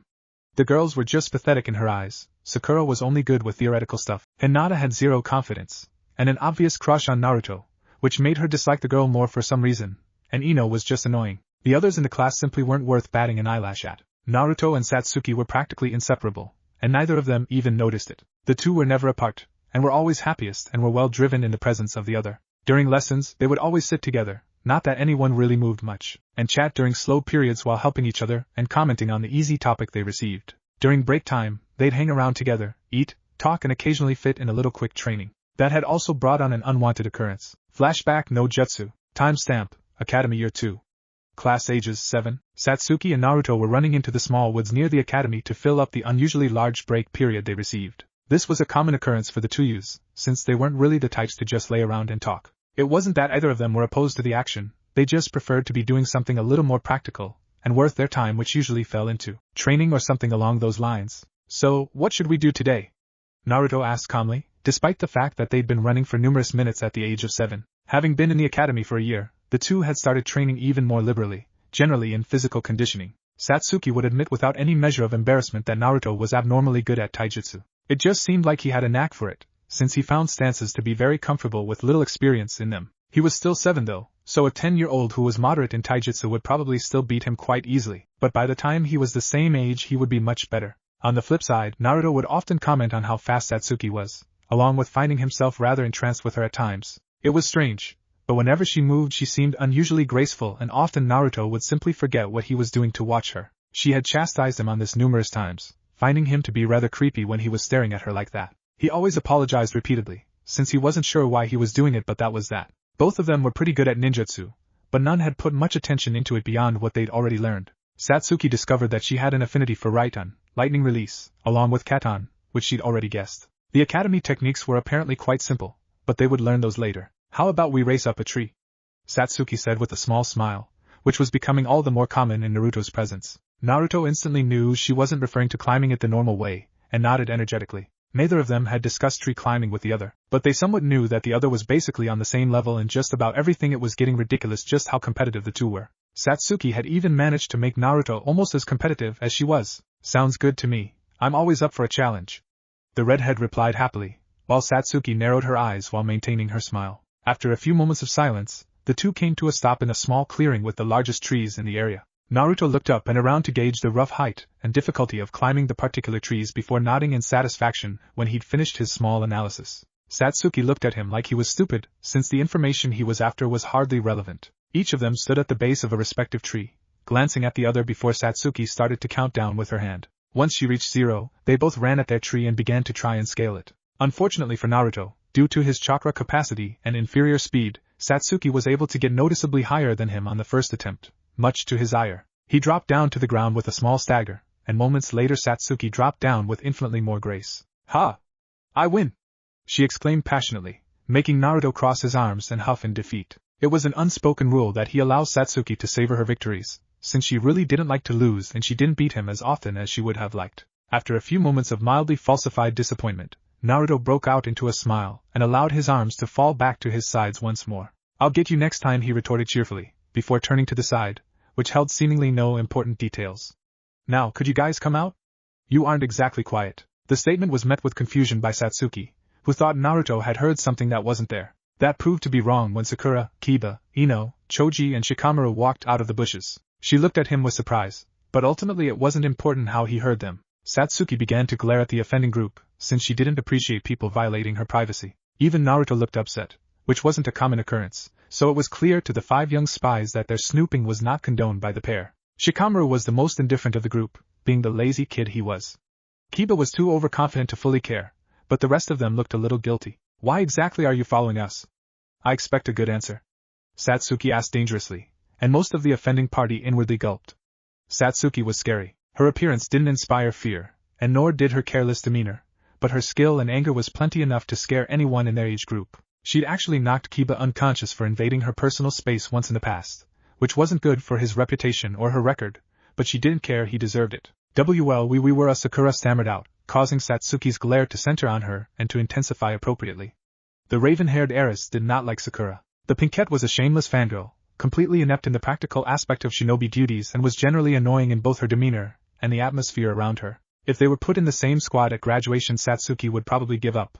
Naruto raised a hand to stop Sakura from talking and another to calm Satsuki. Much to the Uchiha's ire, it actually worked quite well, as her glare began to shrink down to an expression embodying irritation, rather than anger or worse. It never ceased to surprise anyone just how easily Naruto could talk to Satsuki, and many theorized that she was playing nice with the Hokage's son. These rumors were promptly put to rest when she revealed they'd known each other since they were 4, through their parents who were best friends. These guys wanted to know where you two would always wander off to. Do you know the drill? I just came because Ino's nagging would never end otherwise. Shikamaru answered in his usual bored and nonchalant manner. Naruto suppressed a smirk at the usual answer from Shikamaru, since he was still a little annoyed that they were spying on him and Satsuki. He always savored his alone time with the Uchiha heir, he just liked to be around her. You could have just asked, rather than spying, though it would have been pretty awesome if you guys had gotten away with it. The redhead stated casually, initially confusing most of the group before they realized he was referring to the potential of stealth skill. Satsuki still didn't look pleased, But rather than make a fuss, she decided to simply start walking back towards the academy with a stoically plain face. Naruto sucked his tongue in disappointment before looking back at the 5 unwelcome individuals in front of him. Shrugging, he too started to walk towards the academy, before pausing in his stride after a few steps. So are you guys just gonna stand here or? Flashback no jutsu. Kai, which had unfortunately turned into a somewhat common occurrence. Naruto's friendly atmosphere meant he couldn't really say no if other people asked to tag along, much to his own and Satsuki's secret irritation. He was still a lot more open about his connection to the Uchiha heiress than she was to him, but she had become far more friendly since the beginning of the academy, mostly because she had to, which led to their relationship growing all the more. She now had no problem whatsoever being kind and generally pleasant around him, but only him, excluding her family. That was just one of the many unusual quirks that these two had. Satsuki seemed to have difficulty being nice to people, as though it was ingrained into her psyche, while Naruto had difficulty being mean to people, to the point where he would put himself in a bit of a bind in order to be nice or friendly to another person. That was one of the reasons they got along so well, they balanced each other out. Satsuki could chastise Naruto on his overly friendly attitude, while Naruto could placate her when she was about to tear someone's head off. It was an unconventional relationship, but it worked. That wasn't to say that the two never had problems with each other, because it was actually quite the opposite. The key factor was that they could argue, bicker and get at the other's throats without any detrimental fallout on their relationship as a whole. Sometimes Naruto would get irritated at Satsuki's unflinching attempts to fan the flames of their rivalry, while Satsuki was annoyed by Naruto's unbelievably inexhaustible ability to talk about complete rubbish. That never caused any noticeable rift between the pair, but it often surprised outside presences that was the case. Mikoto and Kushina would regularly be completely baffled by the two's magical ability to go from worst enemy to best friend in the matter of moments. But it was actually a pretty good thing since their little plan was still underway, and arguments tended to happen in that kind of relationship. But that was only a rough summary of what happened during those 2 years at the academy and at home, since plenty of different things happened, all of varying importance, that could impact the way their futures progressed. Wheels were turning, gears were grinding, and water was flowing in both the Uchiha district and the Namake's household. The reason that these things were happening in both places at once was complete coincidence, but none could argue that they were pivotal. Transition. Naruto Uzumaki, who had been begrudgingly convinced to drop the Namake's from his name, since dual surnames were confusing and clan names were more important, was currently at home, contemplating life, and dealing with some potted plants that he'd gotten at his own request. Minato had acted a little strangely in response to the request, but agreed nonetheless, since he saw no problem with the decision. Contemplating life wasn't the average activity for an 8-year-old child, but as he'd proven time and time again, he was anything but normal. He was well above his peers in shinobi skill, he was actually quite sharp for his age, and he generally progressed through just about anything with ease. He wasn't on the same level of intellect that his father was, but that was to be expected with a brash lady like Kushina involved in his genetic makeup. While he was going about his duties, Minato and Kushina were about to start a very serious discussion down in their living room. "Kushina-chan, I think it's time we told him," Minato said with grave severity, making Kushina pause in her seat momentarily to allow the words to sink into her mind. It wasn't often that they needed to have serious discussions regarding Naruto, since he was generally so easy to be around and skilled as a shinobi in training. About what? Kushina asked, seriously hoping that this wasn't what she was thinking it was about. It was different for her. She was informed of the duty before the beast was within her, but Naruto, he had no knowledge nor say in the matter. The fact that he'd contained the complete form of the Kyuubi since infancy with no signs of seal degradation was phenomenal, unheard of. Even she needed her seal repaired from time to time, and her chakra was very strong. A small frown crossed Minato's features as his eyes drifted to the stairs, before centering back on Kushina. His burden, the blonde Kage stated, gripping his knee more tightly than necessary, since he too needed to come to terms with what they'd done all those years ago. Up until now the Kyuubi had stayed silent, but how much longer would that last?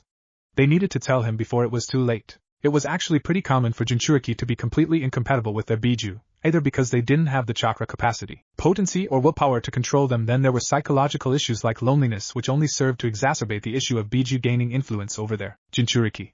It was in everyone's best interest that Naruto learn of the beast soon, come to terms with what it means, and learn to live with it without becoming less than he was. Are you sure now is the right time?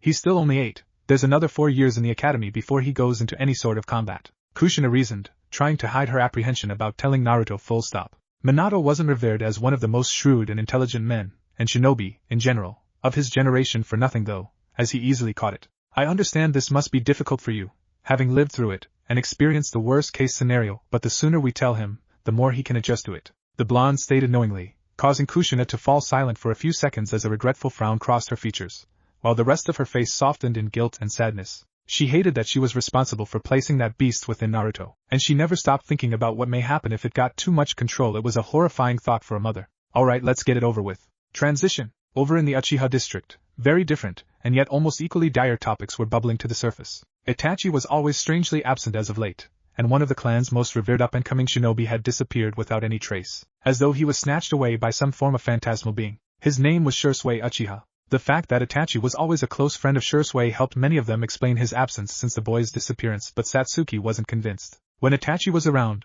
he never seemed like he was sad, or in mourning of Shisui he seemed tense and frustrated. The fact that he and Fugaku had a deteriorating relationship for about a year wasn't helping either. Satsuki had no idea what was going on between the two, but it was obviously raising tensions considerably. What truly set off warning lights was that Itachi shrugged off helping her. To anyone outside the siblings it would look completely normal, as he merely said no, I'm busy, but to Satsuki it was extremely worrying. Not once before that had he ever blown her off without poking her in the forehead, and asking her to forgive him for his inability to help her out. Not once. What was even more troubling, if at all possible, was that he was now fully comfortable admitting the issues and drawbacks with the way the Uchiha clan operated, why it didn't deserve such reputation and fame, and many other topics that confused her. She had always noticed that Itachi seemed to be a little distant from the clan, not fully agreeing with the traditions and mindset of the clan as a whole, but it had gotten infinitely worse. So here she was, merely sitting in her room thinking about just what the hell was wrong with her brother. It was entirely possible that she was overthinking things, that the stress and tension Itachi was portraying in his mannerisms and actions were his way of coping with Shisui's disappearance, and that he did the actual mourning in private.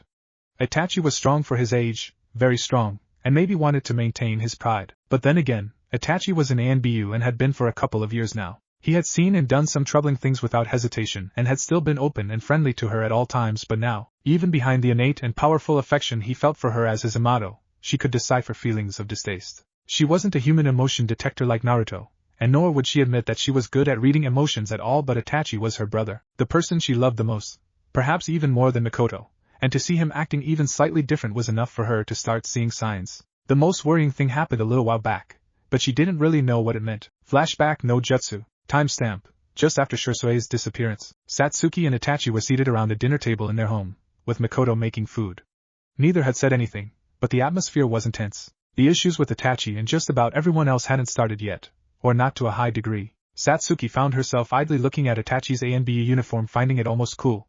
It wasn't her style to get giddy over nothing though, so she made no comment. Here you go, you two, Mikoto said in a sing-song voice as she walked into the room with some food for the two of them. Satsuki was too intrigued with the sight of her favorite meal to pay much attention to what Itachi had, but she was sure it was something healthy and rather plain, since he was very invested in his diet and shinobi career. As Satsuki ate, she could see Itachi looking at her, though it was from the edge of her vision so she couldn't make out too much detail. What she could see was a narrowed gaze, an impassive frown decorating his face and furrowed brows. She tried her hardest to ignore it, but eventually she settled for raising her head at a slow pace. Itachi's expression instantly changed to a more normal one, though she was a little creeped out by the look he gave her. For the next few minutes, Satsuki stayed silent, but this time it could be described as awkward or tense. During the time, Satsuki ate slowly, mostly just playing with her food as she tried her hardest not to look at Itachi despite the fact that she could still see his narrowed gaze. Mikoto eventually came back in and seemed to sense the tenseness, because she paused in the doorway and looked between them. Itachi's expressions shifted as soon as Mikoto entered the room, and he briefly glanced over to her before retracting his eyes. He allowed a smile to rise across his face, not showing any obvious signs that it was being forced or strained, other than the small amount that seemed to be permanent since the disappearance of Shisui. So Satsuki, how's the academy treating you, and how's Naruto doing? Itachi asked casually as he leaned forward on the table. Satsuki smiled in return, seeing his usual demeanor return to him.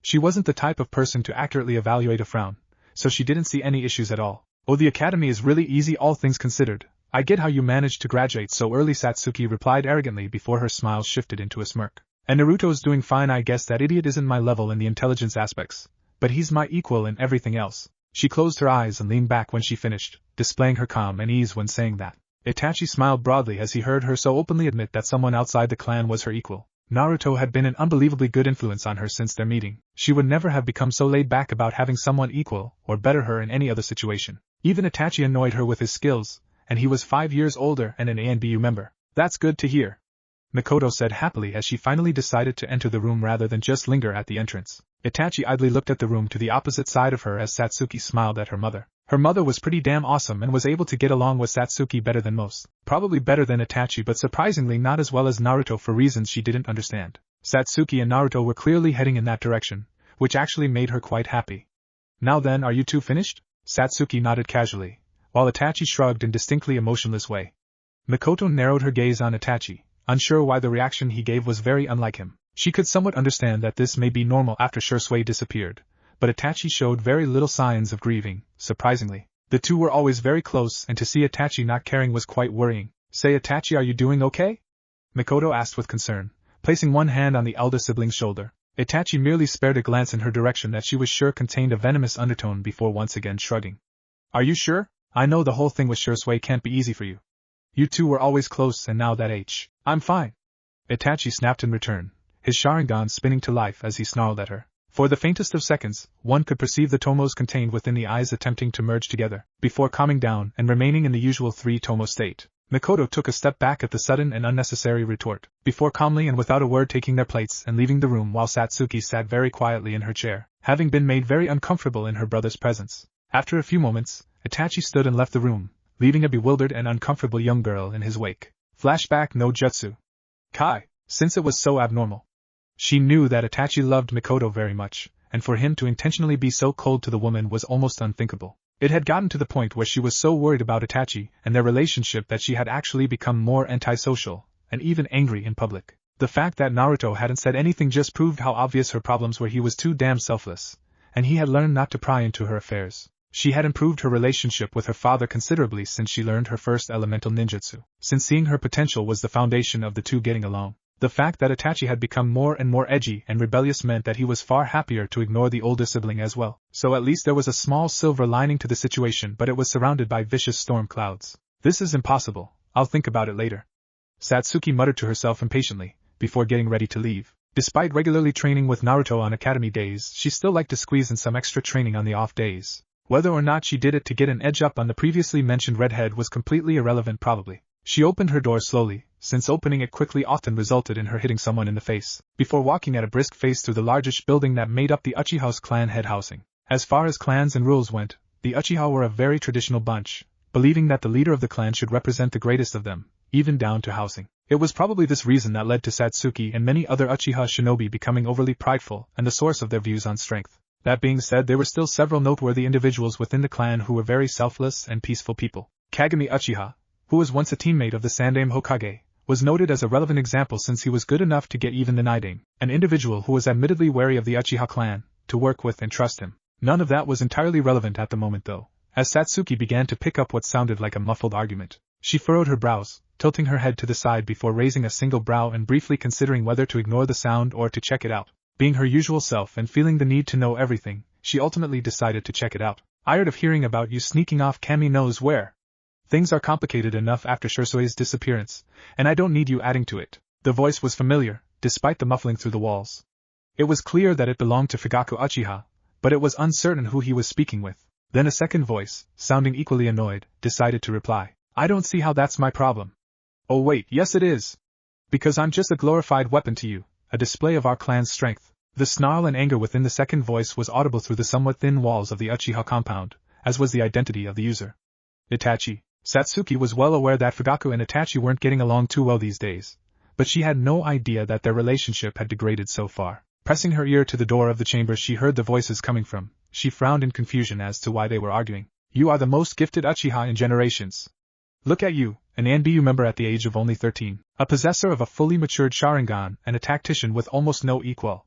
Isn't it logical that I make use of your skill? Came the deceptively calm voice of Fugaku, before a bark of laughter was shot in response from Itachi. That's exactly your problem too, San. Itachi's angry voice spat the word like a curse, as though the mere word was meant to carry malice. You don't look at me as a son, you look at me like an opportunity, a mere representation. You and this entire clan are hopeless. All any of you care about is the clan and our appearance. An almost inaudible gasp, or maybe a growl, it was hard to make out, was then heard from within the room before a tense silence fell upon the entire compound. Satsuki could have sworn it hadn't ever been so quiet in her short life, and the weight was making her fidget nervously with her hands as her eyes darted around the room, looking desperately for something to capture her attention while she waited for the conversation to continue. She wasn't even sure why she was still listening.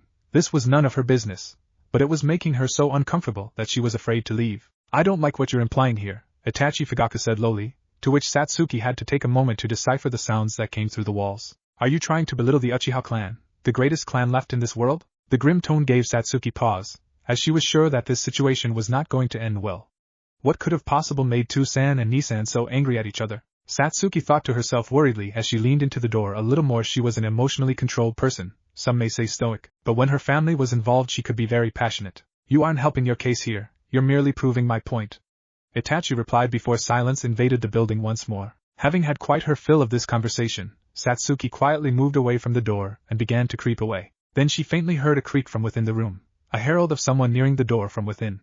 Thinking quickly, Satsuki dashed for the nearest chair. I'll deal with you later, Itachi, I have duties to attend to, Fugaku said coldly as he pulled open the door to see Satsuki sitting in the middle of the room on a chair, reading a book on chakra. She turned towards him with slight interest, before noting who it was and shooting him a pleasant smile. He narrowed his eyes at her for a moment before shaking his head and continuing his way out, while Satsuki's eyes trailed suspiciously after him. She let out a deep but quiet sigh at the lack of a confrontation, before Itachi too walked out of the room, looking significantly more flustered than Fugaku did. He didn't say Satsuki the slightest amount of attention before storming deeper into the compound, presumably towards some room or maybe the garden. I don't like this, she thought to herself while sucking through her teeth. Naturally, family disputes happened and were a normal occurrence for most families, but this one did not sound like something that she wanted a part of hell. She didn't want it to happen at all. Knock knock. Satsuki raised an eyebrow at hearing a knock of the front door, before shrugging and walking over to it. Before she was able to do so, the door opened and 3 of her fellow clan members walked in, all males of varying ages. She looked at them with irritation, since it was very frowned upon to simply allow yourself entry to the home of another, especially the clan head. Upon noticing the young girl looking at them, each of them felt a rush of 2 distinct things: embarrassment for their impatience, and the diminishing manliness that came from being frowned upon by an 8-year-old girl. That was quickly corrected when they remembered what they were there for. Sorry for the intrusion, but we need to see Fugaku immediately, the apparent leader of the small group asked. He was probably middle-aged, with silvery gray hair and squinted eyes. If Satsuki remembered correctly, he was Yushiro Uchiha. She couldn't quite remember the other 2 along with him though. She let out a small hum as she tried to think of where her father may have gone, but she was, quite frankly, unsure about where he was heading. He was in quite a hurry, so even though he only left a couple minutes ago, tracking him down wouldn't be easy. He left about a minute or 2 ago. I think Itachi and I knows where he went, Satsuki said nonchalantly, knowing Itachi was the best lead, despite his current emotional state. Strangely, each of the 3 men exchanged a look that spelled trouble upon the mention that Itachi was around without Fugaku being there too. Satsuki narrowed her eyes at them questioningly as they began to quietly whisper amongst themselves. Naturally, being the perfectionist and the superior individual that she liked to think she was, she coughed loudly to regain their attention. Oh, sorry about that. Speaking to Itachi is probably wise, we'll give him a chance, Yushiro said cryptically, the end of the sentence descending into a quiet mutter. Once again, Satsuki's face convulsed slightly in confusion and impatience, but she didn't want to force them to reiterate everything they said, mostly because she didn't care enough. Alright, follow me, she said with the most polite tone she could muster, before leading them through the compound as they continually began to whisper to themselves. She considered telling them to either shut up or raise the volume, but that may have been frowned upon. When she reached Itachi's room, she gave it 2 taps and received a hum of acknowledgement before letting herself in. Seeing Itachi in a meditative pose in the center of the room certainly wasn't the thing she was expecting, but it wasn't exactly odd for him either. Nisan, these guys want to talk to you. Show them out when you're done, okay? Satsuki said sweetly, getting a strange look from the 3 men. Satsuki was well known within the community. She was adventurous and quite confident for her age, which made it easy to pick her out from normal children. Alright, thank you Satsuki-chan, Itachi said, standing from his pose before turning to face them. Upon seeing who the men were, Satsuki could have sworn that a scowl etched its way across his features before impassiveness captured the air. She then shook the thought of her head before quickly showing herself out of the room, flashing a false smile at the men on her way out. She began to walk down the hall before finding her curiosity once again too great to ignore. Creeping back down, she ever so slightly parted Itachi's door to see within, before falling silent to watch. We know what you did, Itachi. Transition. In the Namikaze/Uzumaki household, Naruto was sat around a table with only himself and his parents. Initially the idea of a family discussion hadn't worried him in the slightest, since he was never really told anything bad or whatever, other than when Kushina scolded him for sneaking downstairs for ramen in the middle of the night, or when he tried using ninjutsu indoors, or when he brought home a cat. Okay, it happened more often than it should have. Regardless of that, he could tell this conversation would be different. His parents looked solemn, guilty almost, and it was a frightening sight. His mother was always overbearing and cheery while his father was always controlled but warm all the while. The 2 were amazing parents, and he was well aware of this. He cherished them every day, but now, he wasn't sure what to think. They just looked so guilty. So what's up to Ka-san? Naruto asked nervously, trying to sound as normal as possible. Minato frowned while Kushina furrowed her brows, giving his a sad stare that only served to diminish his already failing smile. Then Minato coughed loudly before letting out a lengthy exhale from his nose. I'll be honest here, Naruto. I'm not sure how to broach this topic, the blonde man started, pausing for a second to look at Kushina. who gave the most encouraging smile that she could muster. We need to tell you about something that happened on the day you were born, he continued, scratching the back of his head idly, giving his hand something to do. Naruto paused, his forced smile diminishing to a thin line as he contemplated what was happening if something happened on the day he was born. It obviously affected him in some way, but why was it relevant now of all times? What could it possibly have been to have been kept a secret for as long as it has been? You know about the battle between the Shodai and Madara Uchiha, right? The man questioned, trying to ease into the subject.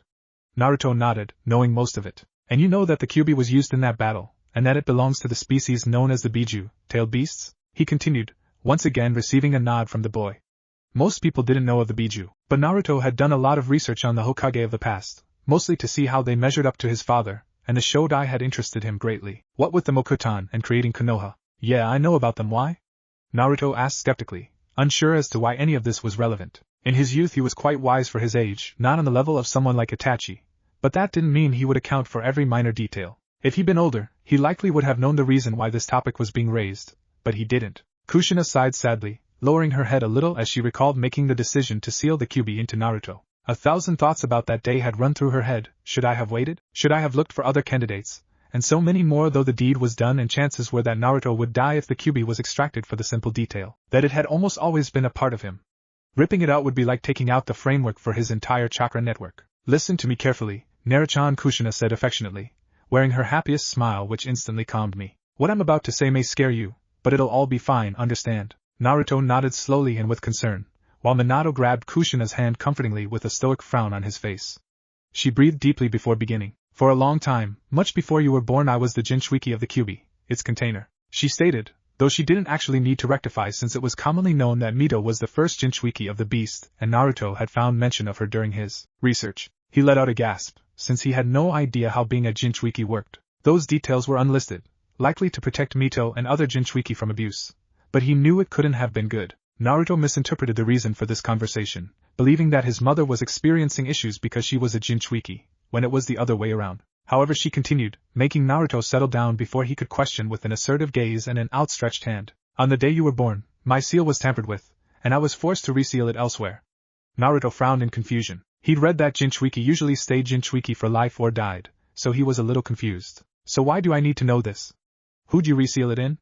Naruto asked curiously, still not having grasped the true meaning of the discussion. Kushina let out a laugh. She was certain Kami was making Naruto not understand just to punish her by making her spell it out. Honestly, the kid was a genius some places and a moron in others. Well, that's the thing, she said, fiddling with her hair, which Minato sighed at.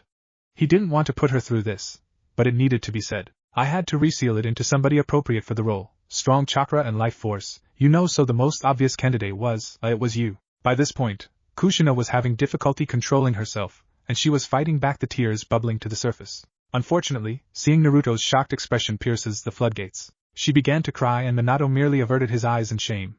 Sealing the world's most powerful creature into your own son wasn't fun, nor was it gratifying in the slightest. Unlike Kushina, he was aware that it was necessary, but it still didn't feel good. The Kage then snaked his arm around Kushina while she cried, whispering that she was sorry while Naruto just stared at them, still unsure what to make of the news. So the Kyuubi is inside me?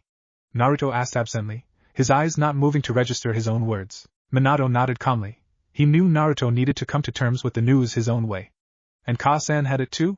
Again, Minato responded with a nod. Against all odds, a strange smile broke across Naruto's face. Kushina's crying slowed to a slight sniffle as she saw her son's face light up as though he'd been told good news, and she took to staring at him in pure surprise. Minato also furrowed his brows, unsure what to make of the development. It was entirely possible he'd have a crazy laughing fit from the intensity of the news, because some people handled news in that way, but it never came. Well, if Ka-san can live with it, and still be awesome, then so can I. The redhead shouted with determination that made Kushina blink repeatedly while Minato let a lopsided smile grace his features from the sheer unpredictability of his crazy kid. Once Kushina was down blinking in surprise, a joyous smile spread over her face as she realized that Naruto didn't hold in malice over the action, before quickly running to embrace him. Naruto saw Kushina darting towards him and had no time to react before being pressed against her generous chest and rocked around, which didn't accomplish much other than give him a concussion. Minato watched the events with the same lopsided smile, which had shifted into a smirk by the time she was done. He shook his head before he stood up and began walking out of the room with a final thought. This is my family. I'm so screwed and I wouldn't change a thing. Transition. Satsuki tilted her head in confusion, and one could swear small question marks flew around her head as she processed the strange allegation that Itachi had just been given. We know what you've done. What kinda opener is that? She thought with a small look of skepticism. Itachi was a devoted shinobi, she had serious doubts that he'd done anything. I have no idea what you guys are referring to, but I don't appreciate being the target of strange allegations, Itachi said calmly, as he sat down on a small chair and began emptying a pouch filled with shuriken and kunai before seemingly going to count them. The leader of the accusing party scowled at the ignorance, before gripping Itachi's shoulder tightly and turning the boy towards him. We're being very serious here, Itachi. We know it was you, we were just giving you the chance to come clean before we told Fugaku, Yashiro shouted, clearing furious over Itachi's proclaimed innocence to whatever it is they were discussing. Itachi let out a snorted laugh at the mention of Fugaku's name, much to the surprise of the men, before standing up once more and pacing the room for a few moments. He stared at them inquisitively, his Sharingan now active, causing all of the other men to activate their own dojutsu. With a shake of the head, Itachi sat back down. When someone gives out allegations, they are meant to say what the allegations are. Would you prefer we talk in a circle all day? The young but wise Uchiha sibling stated stoically, confusing the men who had just sworn that he was about to initiate a fight. Yashiro shook his head vigorously, before letting out a small growl. I didn't want to spell it out, but fine. We found Shursui's body, and we know it was you that killed